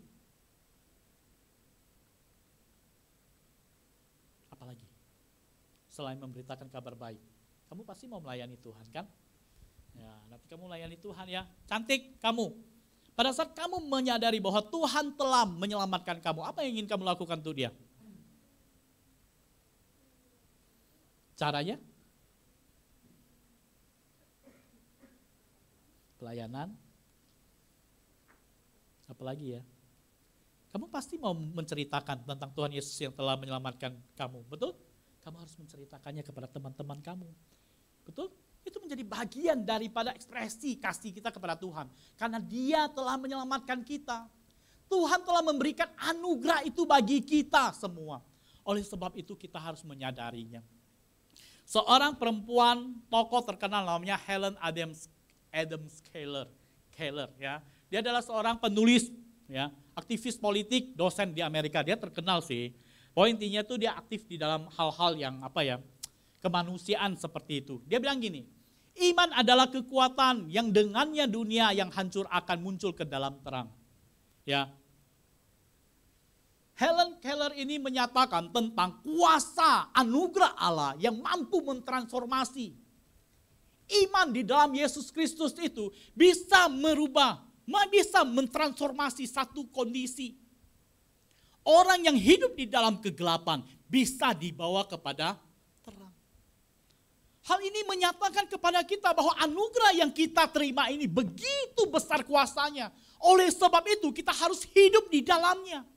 Bagaimana bisa kita tidak menceritakan tentang Kristus yang telah menyelamatkan kita, yang telah memberkati kita, yang telah memberikan keluarga yang baik bagi kita. Bagaimana kita tidak menceritakan itu kepada orang-orang sekitar kita sebagai sebuah kesaksian? Hal ini menunjukkan bahwa kita tidak menyadari bahwa kita adalah orang-orang yang menerima anugerah. Makanya kenapa kita menemukan banyak orang Kristen yang begitu pasif tidak mau menceritakan tentang kebaikan Tuhan. Karena tidak menyadari bahwa kita telah menerima anugerah Tuhan. Hanya di dalam Yesus Kristus kita telah menerima anugerah Tuhan. Hal itulah yang harus kita sampaikan, kita beritakan. Ya. Pada saat hidup kita bisa diubahkan karena menerima Kristus, kita juga percaya bahwa orang-orang di sekitar kita, ya, teman-teman kita yang belum percaya, pada saat mereka dengar tentang Kristus pun, mereka berpotensi untuk ditransformasi seperti kita, sehingga mereka menerima anugerah yang sama. Oleh sebab itu teman-teman, solusi ya untuk menerima anugerah hanya di dalam Yesus Kristus. Seperti kita telah percaya bahwa Tuhan Yesus adalah Tuhan dan Juru Selamat, ya, yang telah menyelamatkan kita. Demikian kita harus menyampaikannya kepada orang-orang di sekeliling kita. Teman-teman, dan yang ketiga, realitas ketiga yang disampaikan oleh Rasul Paulus kepada orang-orang di Efesus. Dia mengatakan gini, keselamatan adalah anugerah Tuhan. Itu diberikan Tuhan kepada kita. Ya, orang-orang Efesus mungkin di dalam pertumbuhan spiritualitasnya mereka baik. Ya, tapi tidak dikatakan bahwa orang-orang Efesus itu sombong, tidak dikatakan seperti itu. Tetapi Rasul Paulus tetap mengingatkan mereka bahwa ini bukan karena disiplin spiritualitas kalian yang hebat. Ini bukan karena pelayanan kalian yang hebat. Ini bukan karena kalian. Ya, semua ini yang kalian alami ini semua diberikan oleh Tuhan. Tuhan yang memberikan. Termasuk iman yang kita miliki itu bukan karena kita menggerakkan diri kita untuk percaya, bukan. Rasul Paulus mengatakan bahwa iman itu pun diberikan oleh Tuhan. Seorang tokoh bernama John Calvin, seorang teolog reform mengatakan seperti ini. Bahwa tidak ada satupun hal ya yang kita terima. Yang kita terima itu tidak disebut anugerah karunia daripada Tuhan. Semua yang kita terima pasti itu daripada Tuhan. Dan tidak ada satu hal pun yang bisa kita upayakan, khususnya iman ya. Tidak ada satu hal pun yang bisa kita upayakan untuk mempunyai iman kepada Tuhan tanpa ada intervensi daripada Tuhan sendiri. Jadi di dalam Alkitab mengatakan bahwa pada saat kita beriman pun itu iman yang diberikan oleh Tuhan. Ya, dan di dalam intervensi daripada Allah Roh Kudus kita bisa percaya. Jadi tanpa Allah Roh Kudus kita tidak mungkin akan bisa percaya. Oke teman-teman, sampai hari ini kita duduk di tempat ini semua itu karena anugerah Tuhan yang telah memberikan Roh Kudus yang tinggal di dalam diri kita. Ini adalah anugerah. Oleh sebab itu kita harus menghargainya. Kita adalah orang-orang yang telah menerima anugerah Tuhan karena kita percaya. Kalau misalnya kita tidak menerima anugerah Roh Kudus, kita tidak akan percaya. Mungkin kita akan meninggalkan Tuhan. Kasih karunia kamu diselamatkan oleh iman. Ya, Rasul Paulus mengatakan seperti itu. Sebab karena kasih karunia kamu diselamatkan oleh iman, itu bukan hasil usahamu, tetapi pemberian Allah. Itu bukan hasil pekerjaanmu. Jangan ada orang yang bermegah diri. Ya, bukan karena disiplin spiritualitas kita, bukan karena tekunnya kita datang beribadah, tetapi karena Tuhan memberikan anugerah itu kepada kita, mendorong kita mempunyai ketekunan.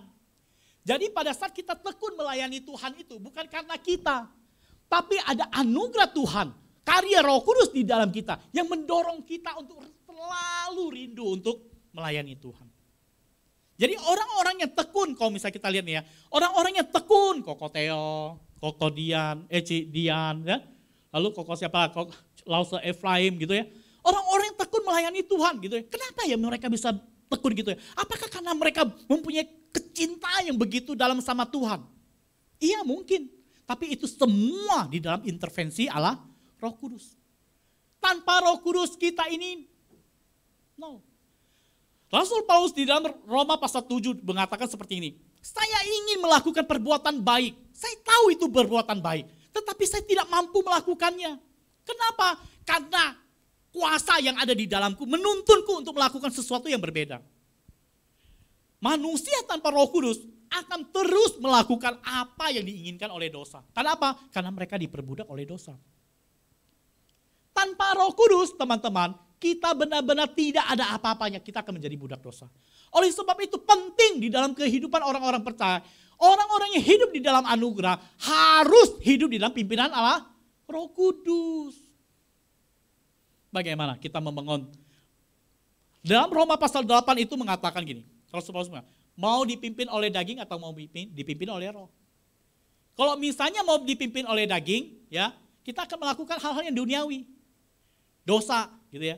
Tapi pada saat kita ingin dipimpin oleh roh, melalui firman Tuhan, melalui doa, menjauhi kejahatan, kuat di dalam pencobaan, kita akan bertumbuh di dalam pimpinan Roh Kudus. Roh Kudus akan terus memberikan kekuatan bagi kita. Walaupun apapun yang terjadi, kita akan terus di dalam iman kita yang sejati. Makanya pada saat dipertanyakan, kalau misalnya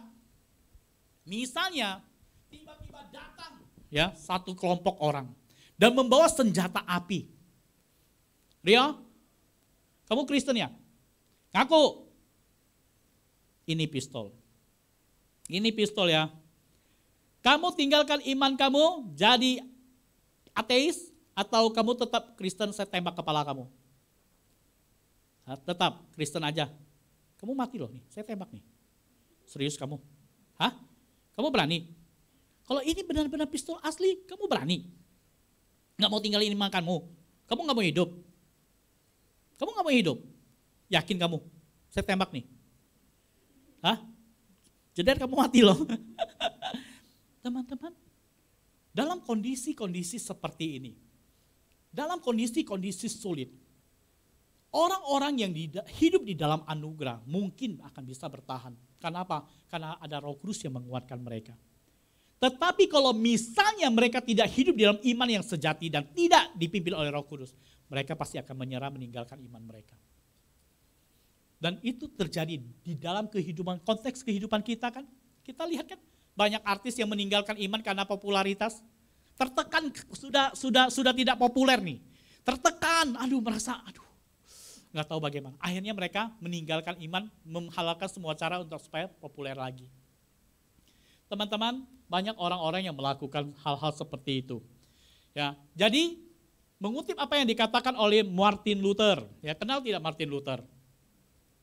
Hah? Anaknya Pak Tiongli siapa namanya tadi? Hah? Hana? Nana? Vina? Vina kenal nggak sama dia? Kenal Martin Luther ya? Siapa dia? Hah? Martin Luther siapa? Iya, Bapak Reformasi ya. Dia mengatakan bahwa iman adalah keyakinan yang hidup dan berani pada kasih karunia Allah. Begitu yakin dan pasti sehingga seseorang dapat mempertaruhkan nyawanya beribu-ribu kali.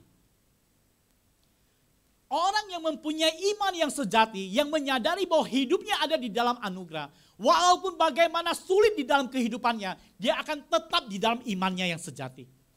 Dia yakin janji-janji Tuhan. Dia pegang janji Tuhan akan hidup kekal. Dia yakin bahwa Tuhan, providensi Allah akan tinggal di dalam kehidupannya dan akan memberikan jalan keluar baginya. Oleh sebab itu dia tidak takut menghadapi banyak masalah. Seperti Rio, mau ditembak. Oh, dia berani loh, ya boy. Karena imannya sejati. Teman-teman, kita harus mempunyai iman yang demikian, ya. Hal ini dialami oleh orang-orang jemaat mula-mula. Jemaat mula-mula kalau misalnya kalian lihat ceritanya ya. Seperti ceritanya Stefanus, betul? Stefanus itu mau dirajam, ya. Dia menyerah gak? Dia meninggalkan imannya tidak? Tidak. Dia tetap memberitakan tentang kebenaran di dalam Yesus Kristus. Dia tetap tinggal di dalam imannya dan tidak akan menyangkalkan imannya. Kenapa? Karena dia mempunyai iman yang sejati. Karena dia menyadari bahwa dia hidup di dalam anugerah Tuhan.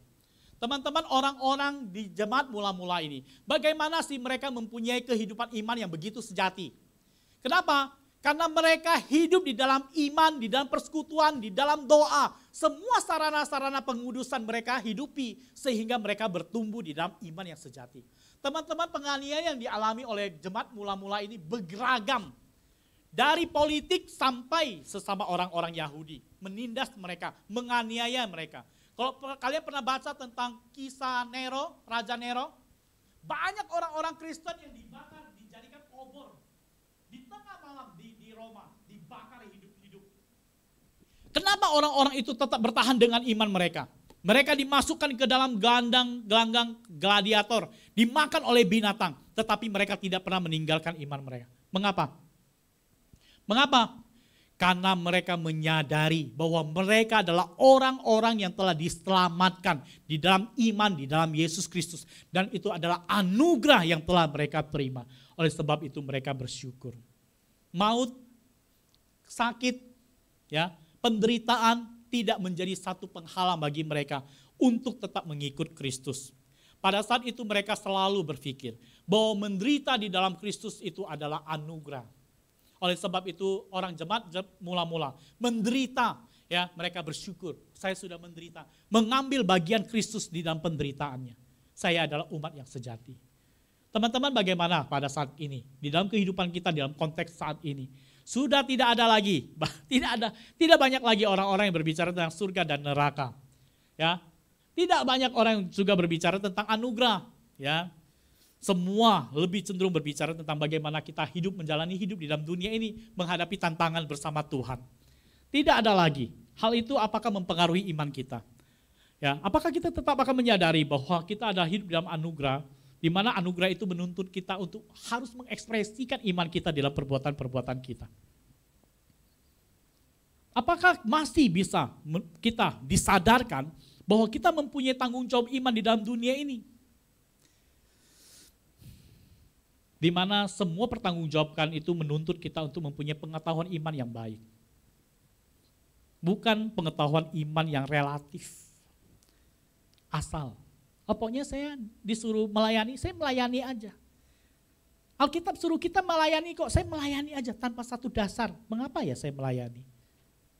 Pada saat saya hidup di dalam relasi bersama teman-teman saya, Tuhan mengajarkan saya hidup di dalam kasih. Oh, saya menolong aja, saya berbuat aja. Tanpa satu kesadaran, konsep yang benar bagaimana mengasihi. Apakah setiap memberi adalah mengasihi? Apakah setiap memberi adalah mengasihi? Bisa tidak? Apakah setiap memberi itu mengasihi? Tidak juga kan? Lalu pada saat kita berbicara memberi adalah kasih. Kasihnya kepada siapa? Landasan kasihnya itu kepada siapa? Saya memberi kepada Tiara karena Tiara teman baik saya. Ada landasannya kan? Landasannya karena teman. Apakah itu Alkitabiah? Alkitab mengatakan bahwa segala sesuatu yang harus kita lakukan harus berlandaskan kepada iman. Dengan iman Allah berkenan kepada kita. Apapun yang kamu perbuatlah seakan-akan untuk Allah dan bukan untuk manusia. Jadi Alkitab mengajarkan orientasi daripada perbuatan kasih kita itu. Tertujunya bukan kepada Tiara, tetapi kepada Allah. Allah memberkati saya dan Allah menyuruh saya dan saya melakukannya untuk Allah, bukan untuk Tiara. Jadi di dalam hal-hal yang harus kita hidupi di dalam iman kita itu harus dilandasi kepada pengetahuan iman yang benar. Bukan hanya sebuah dorongan, hidup dalam kasih, berbagi ya, tanpa ada satu dasar yang mendalam tentang apa yang diajarkan Alkitab untuk kita lakukan. Kenapa saya harus bersabar? Bersabar karena apa? Gitu. Harus ada landasan iman Alkitabnya, bukan hanya karena contoh suruh saya bersabar kok, sabar itu menjadi bagian daripada kehidupan orang Kristen. Kenapa? Nggak tahu, pokoknya harus sabar aja. Saya pikir iman kita bukan iman yang sekosong itu. Jadi sebab itu teman-teman di dalam pembelajaran Alkitab kalian akan memahami tuntutan-tuntutan iman kita. Bagaimana kita harus berperilaku hidup, ya menjalani hidup kita sebagai orang-orang percaya. Dengan demikian kita akan menunjukkan bahwa kita adalah orang-orang yang hidup di dalam anugerah. Menutup sharing saya pada siang hari ini, mengutip dari apa yang dikatakan oleh Rick Warren. Apa yang paling memberi saya harapan setiap hari adalah anugerah Tuhan. Mengetahui bahwa kasih karunia-Nya akan memberi saya kekuatan untuk menghadapi apapun yang saya hadapi. Mengetahui bahwa tidak ada yang mengejutkan bagi Tuhan. Dari apa yang dikatakan oleh Rick Warren itu menyatakan bahwa orang-orang yang menyadari bahwa dia hidup di dalam anugerah Tuhan akan mendapatkan kekuatan. Karena apa? Orang-orang itu menyadari bahwa segala sesuatu yang mereka hadapi tidak ada satupun yang melampaui daripada Allah. Allah melampaui segala sesuatu yang kita hadapi. Dan dia merupakan solusi bagi setiap kita. Karena kita hidup di dalamnya. Oleh sebab itu teman-teman, marilah kita belajar ya. Terus mengandalkan Tuhan. Bahwa kita adalah orang-orang yang telah diselamatkan karena iman. Iman di dalam Yesus Kristus. Kita adalah orang-orang yang telah dibebaskan dari dosa dan menerima status yang baru. Hidupi iman kita dengan baik. Ya, pelajari iman kita dengan baik. Dan saksikan iman kita. Semua untuk kemuliaan Tuhan. Oke, jadi dari sharing saya ini 3 hal yang kita pelajari dari Efesus pasal 3 itu. 3 realitas tentang anugerah keselamatan di dalam iman kepada Yesus Kristus.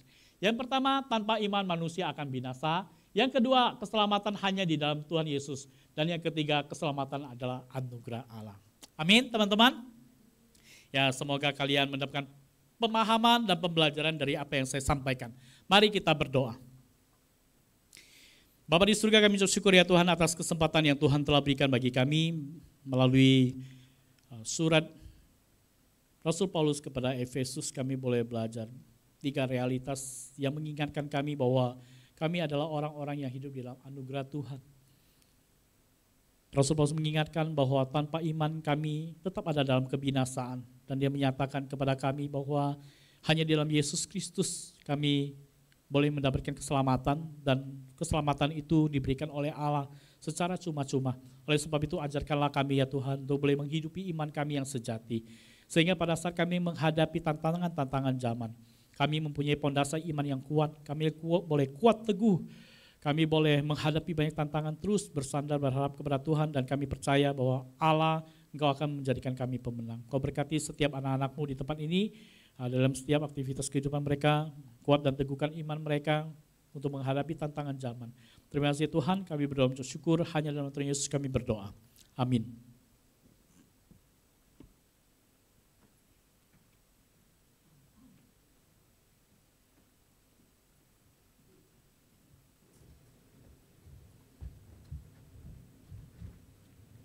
Ya, thank you loh Tandier untuk pemberitaan iman Tuhan ya. Sekarang saya ingin mengundang teman-teman sekalian untuk bangkit berdiri. Dengan penuh keyakinan mari kita menyatakan iman percaya kita seturut dengan pengakuan iman rasuli. Pengakuan iman rasuli.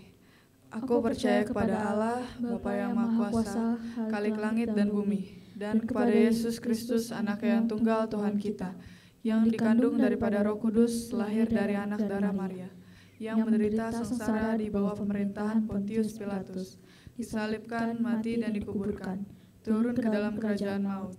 Pada hari yang ketiga bangkit pula dari antara orang mati, naik ke surga, duduk di sebelah kanan Allah, Bapa yang Maha Kuasa, dan dari sana Ia akan datang untuk menghakimi orang yang hidup dan yang mati. Aku percaya kepada Roh Kudus, gereja yang kudus dan am, persekutuan orang kudus, pengampunan dosa, kebangkitan orang mati, dan hidup yang kekal. Amin. Teman-teman silakan duduk.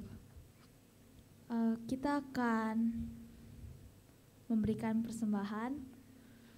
Persembahan bisa dikasih melalui amplop yang tadi udah dikasih di depan. Sambil menjalankan persembahan, mari kita nyanyi lagu.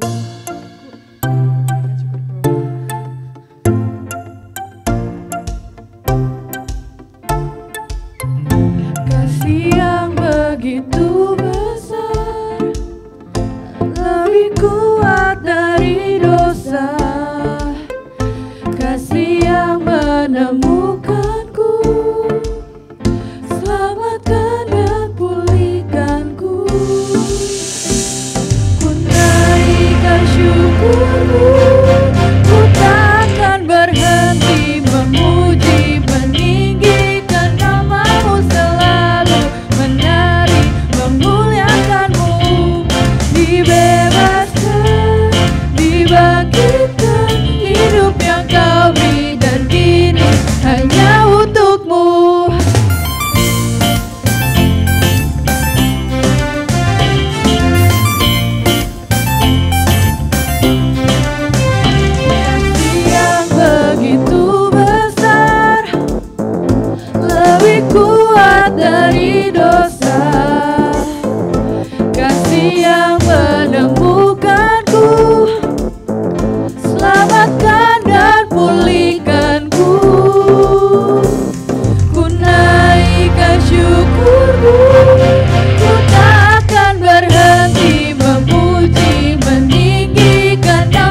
udah kasih persembahan boleh bangkit berdiri, kita sama-sama menaikkan pujian ini.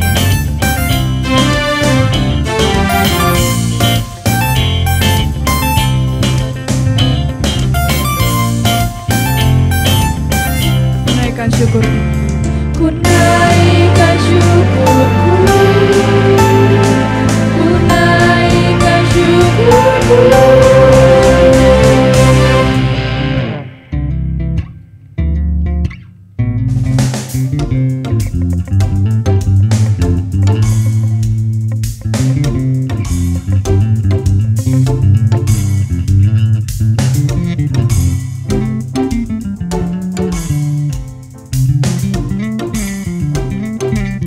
Here we go. Ku takkan berhenti memuji, meninggikan namamu, selalu menari, memuliakanmu.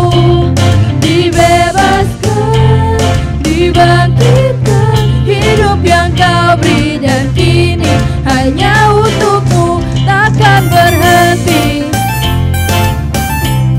meninggikan namamu.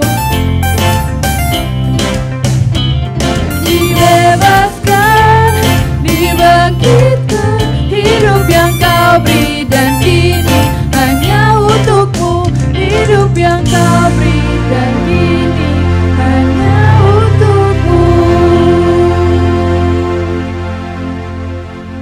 Teman-teman, mari kita berdoa.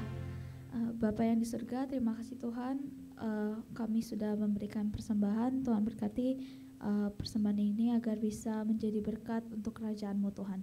Dalam nama Tuhan Yesus kami sudah berdoa, amin. Oke, selanjutnya kita akan masuk ke dalam warta. Warta kita pada pagi hari ini disampaikan oleh Koko Geri.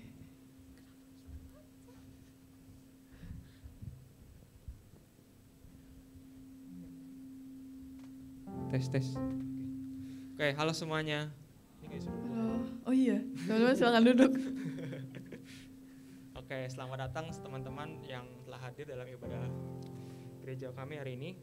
Sepertinya mukanya familiar semua ya hari ini. Nggak ada orang baru. Nah, ini aku mau ngingetin kita mengadakan ibadah setiap hari Minggu pukul 10 secara onsite. Next. Nah, ini salah tulis ya. Special thanks kepada Lause Tanti Alexander yang telah memberitakan firman Tuhan pada hari ini. Kiranya Tuhan selalu memberkati Lause dan juga keluarga. Oke, boleh next. Untuk warta minggu depan tanggal 9 Juli 2023 dengan tema Faith is a Lifestyle. Speakernya dibawakan oleh Lause Sadarman Hendrova yang diambil dari Yakobus 2 ayat 17 sampai 18. Oke, boleh next.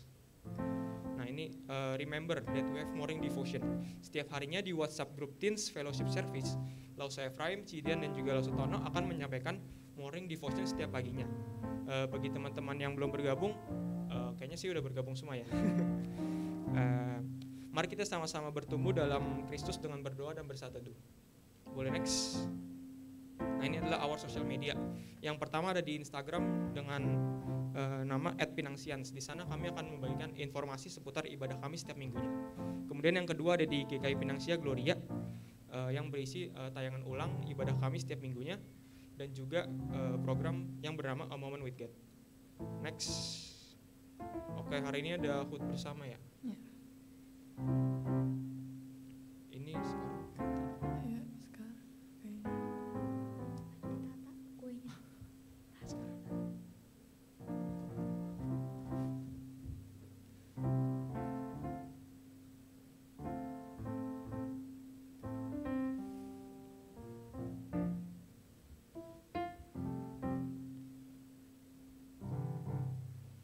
Mungkin teman-teman yang ulang tahun boleh maju dulu ke depan. Ada Hana, ada saya, ada Steven.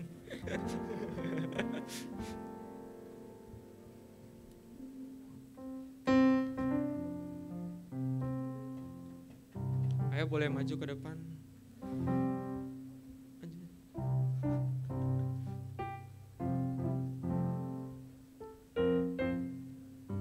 Ayo berdiri di depannya.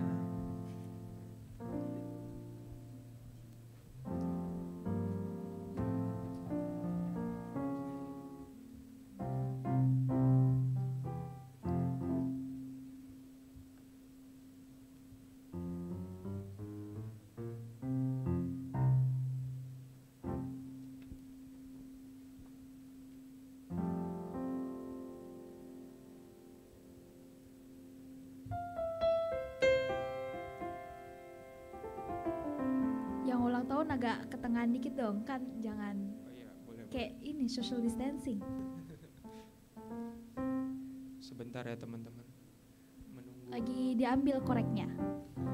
Wait a minute. Yang ulang tahun dikit juga ya. Hai.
Oke ya teman-teman, kita sama-sama berdiri.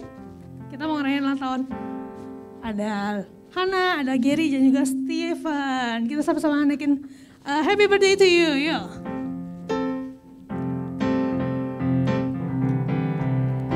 Happy birthday to you. Happy birthday to you. Happy birthday, happy birthday, happy birthday to you. May the good Lord bless you. May the good Lord bless you. May the good Lord bless you. May the good Lord bless you. May the good Lord bless you. Mari kita sama-sama berdoa yuk buat teman-teman kita yang berulang tahun. Bapa dalam surga, kami ucap syukur Tuhan untuk 1 tahun lagi yang Kau tambahkan di dalam kehidupan Stephen, Gary dan juga Hana. Bapak, terima kasih Bapak, kami bersyukur untuk saudara-saudari kami yang ada di dalam teens ini Bapak. Terima kasih untuk kehidupan mereka Bapak, terima kasih untuk pertumbuhan iman mereka. Terima kasih Tuhan, kalau kasih mereka boleh semakin bertumbuh di dalam Engkau. Biarlah Bapak di dalam setahun mendatang Kau yang menambah-nambahkan Tuhan kelaparan dan kehausan akan Engkau Tuhan. Sehingga dalam kehidupan mereka Tuhan, mereka akan terus mencari wajah-Mu. Di dalam setiap hal dalam kehidupan mereka Tuhan, mereka akan terus dipimpin oleh Roh-Mu yang kudus Bapak. Kami berdoa Tuhan, biarlah Engkau yang berikan kepada mereka Tuhan hikmat kebijaksanaan daripada-Mu Tuhan dalam setiap studi yang mereka kerjakan. Baik yang di SMA maupun yang di kuliah Tuhan. Kami berdoa Tuhan, hikmat ilahi ada atas setiap anak-anak-Mu ini Tuhan. Dan biarlah dengan pertolongan Tuhan, setiap studi mereka bisa mereka laksanakan dengan baik. Mereka boleh belajar dengan giat Tuhan, sebagaimana mereka melakukannya untuk Engkau dan bukan untuk manusia. Dan kami percaya Tuhan, Kau akan membawa mereka terus naik bersama-sama dengan Engkau. Berkati keluarga mereka, berkati setiap apa yang menjadi kebutuhan mereka Tuhan. Sehingga biarlah Tuhan Engkau Allah Jehovah Jireh menyediakannya bagi setiap mereka. Terima kasih Bapa, di dalam nama Tuhan Yesus Kristus kami berdoa, amin. Boleh tiup lilinnya, kipas lilinnya. 1, 2, 3. Yeay, lagi ayo. Ayo dong, kencangan deh. Kencangan lagi. Ayo. Ya, lagi. Satu lagi, ini bawah, paling depan. Gimana tuh? Yeay. Happy birthday Stephen, Gary dan juga Hana. Boleh duduk, ntar kita sama-sama menikmati cake-nya. Masih ada pengumuman? Teman-teman abis ini jangan langsung pulang ya, karena ada CEO dan juga ada konsumsi di depan. Sama satu lagi yang teman-teman yang mau daftar kebaktian Padang bisa ke aku atau ngaji ya. Itu aja sih hari ada kasih. Hari ada katekisasi. Hari ini harusnya ada katekisasi, jadi teman-teman yang udah ikut jangan lupa join ya. Oke, untuk warta hari ini segitu aja. Thank you.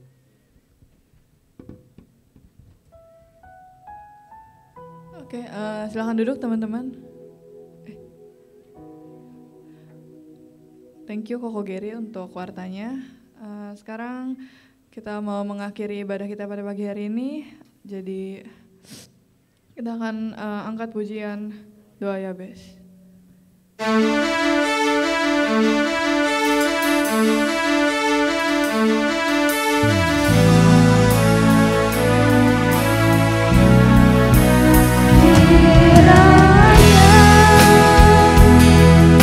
Kau memberkati aku berlimpah-limpah, tak memperluas daerahku,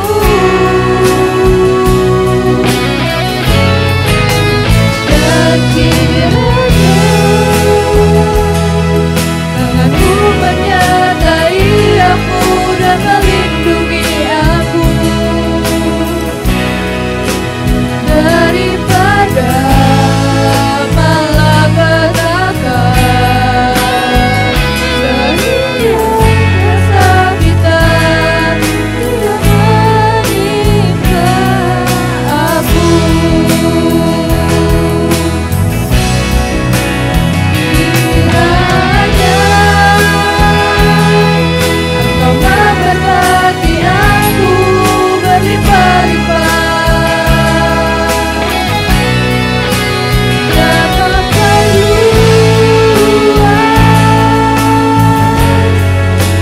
daerahku,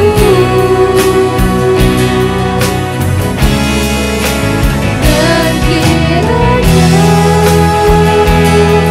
tanganmu menyertai aku dan melindungi aku daripada malapetaka sehingga kesakitan tidak menimpa aku.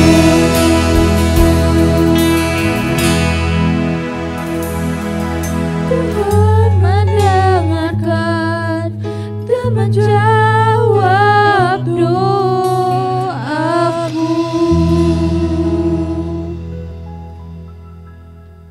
Bapa di surga, kami mengucap syukur ya Tuhan, Tuhan telah menyertai ibadah kami pada siang hari ini dan kami telah menaikkan pujian kami mengagungkan Tuhan dan kami boleh mendengarkan firman Tuhan yang mengingatkan kami bahwa kami telah diselamatkan karena iman kami kepada Tuhan Yesus Kristus. Oleh sebab itu ya Tuhan, ajarkanlah kami untuk boleh terus kuat teguh di dalam iman kami, dalam kehidupan kami hari lepas hari kami boleh terus menyaksikan Kristus di dalam kehidupan kami melalui setiap tutur kata perbuatan kami. Dan saat ini hamba mau berdoa untuk setiap teman-teman kami di TIN.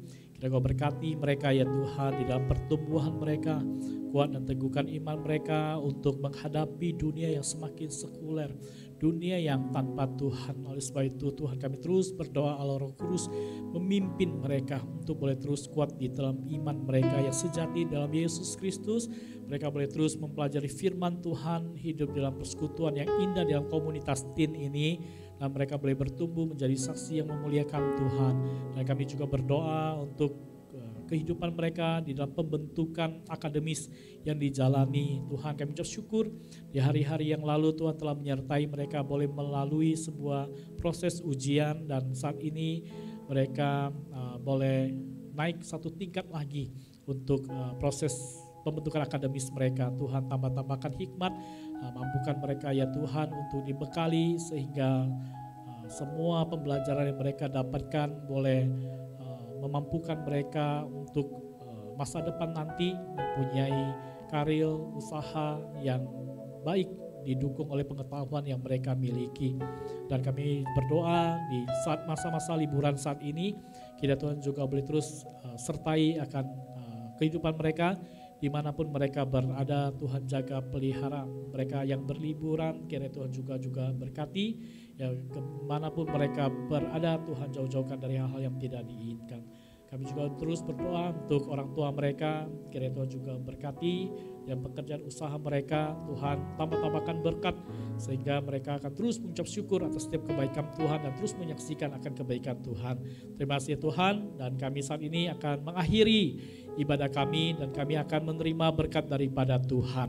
Mari teman-teman kita bangkit berdiri, kita akan terima berkat daripada Tuhan.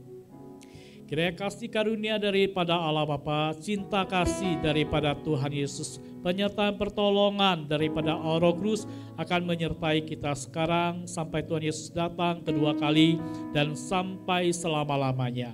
Amin. Oke, ibadah kita hari ini telah selesai. Happy Sunday and God bless you. Bye. Bye-bye.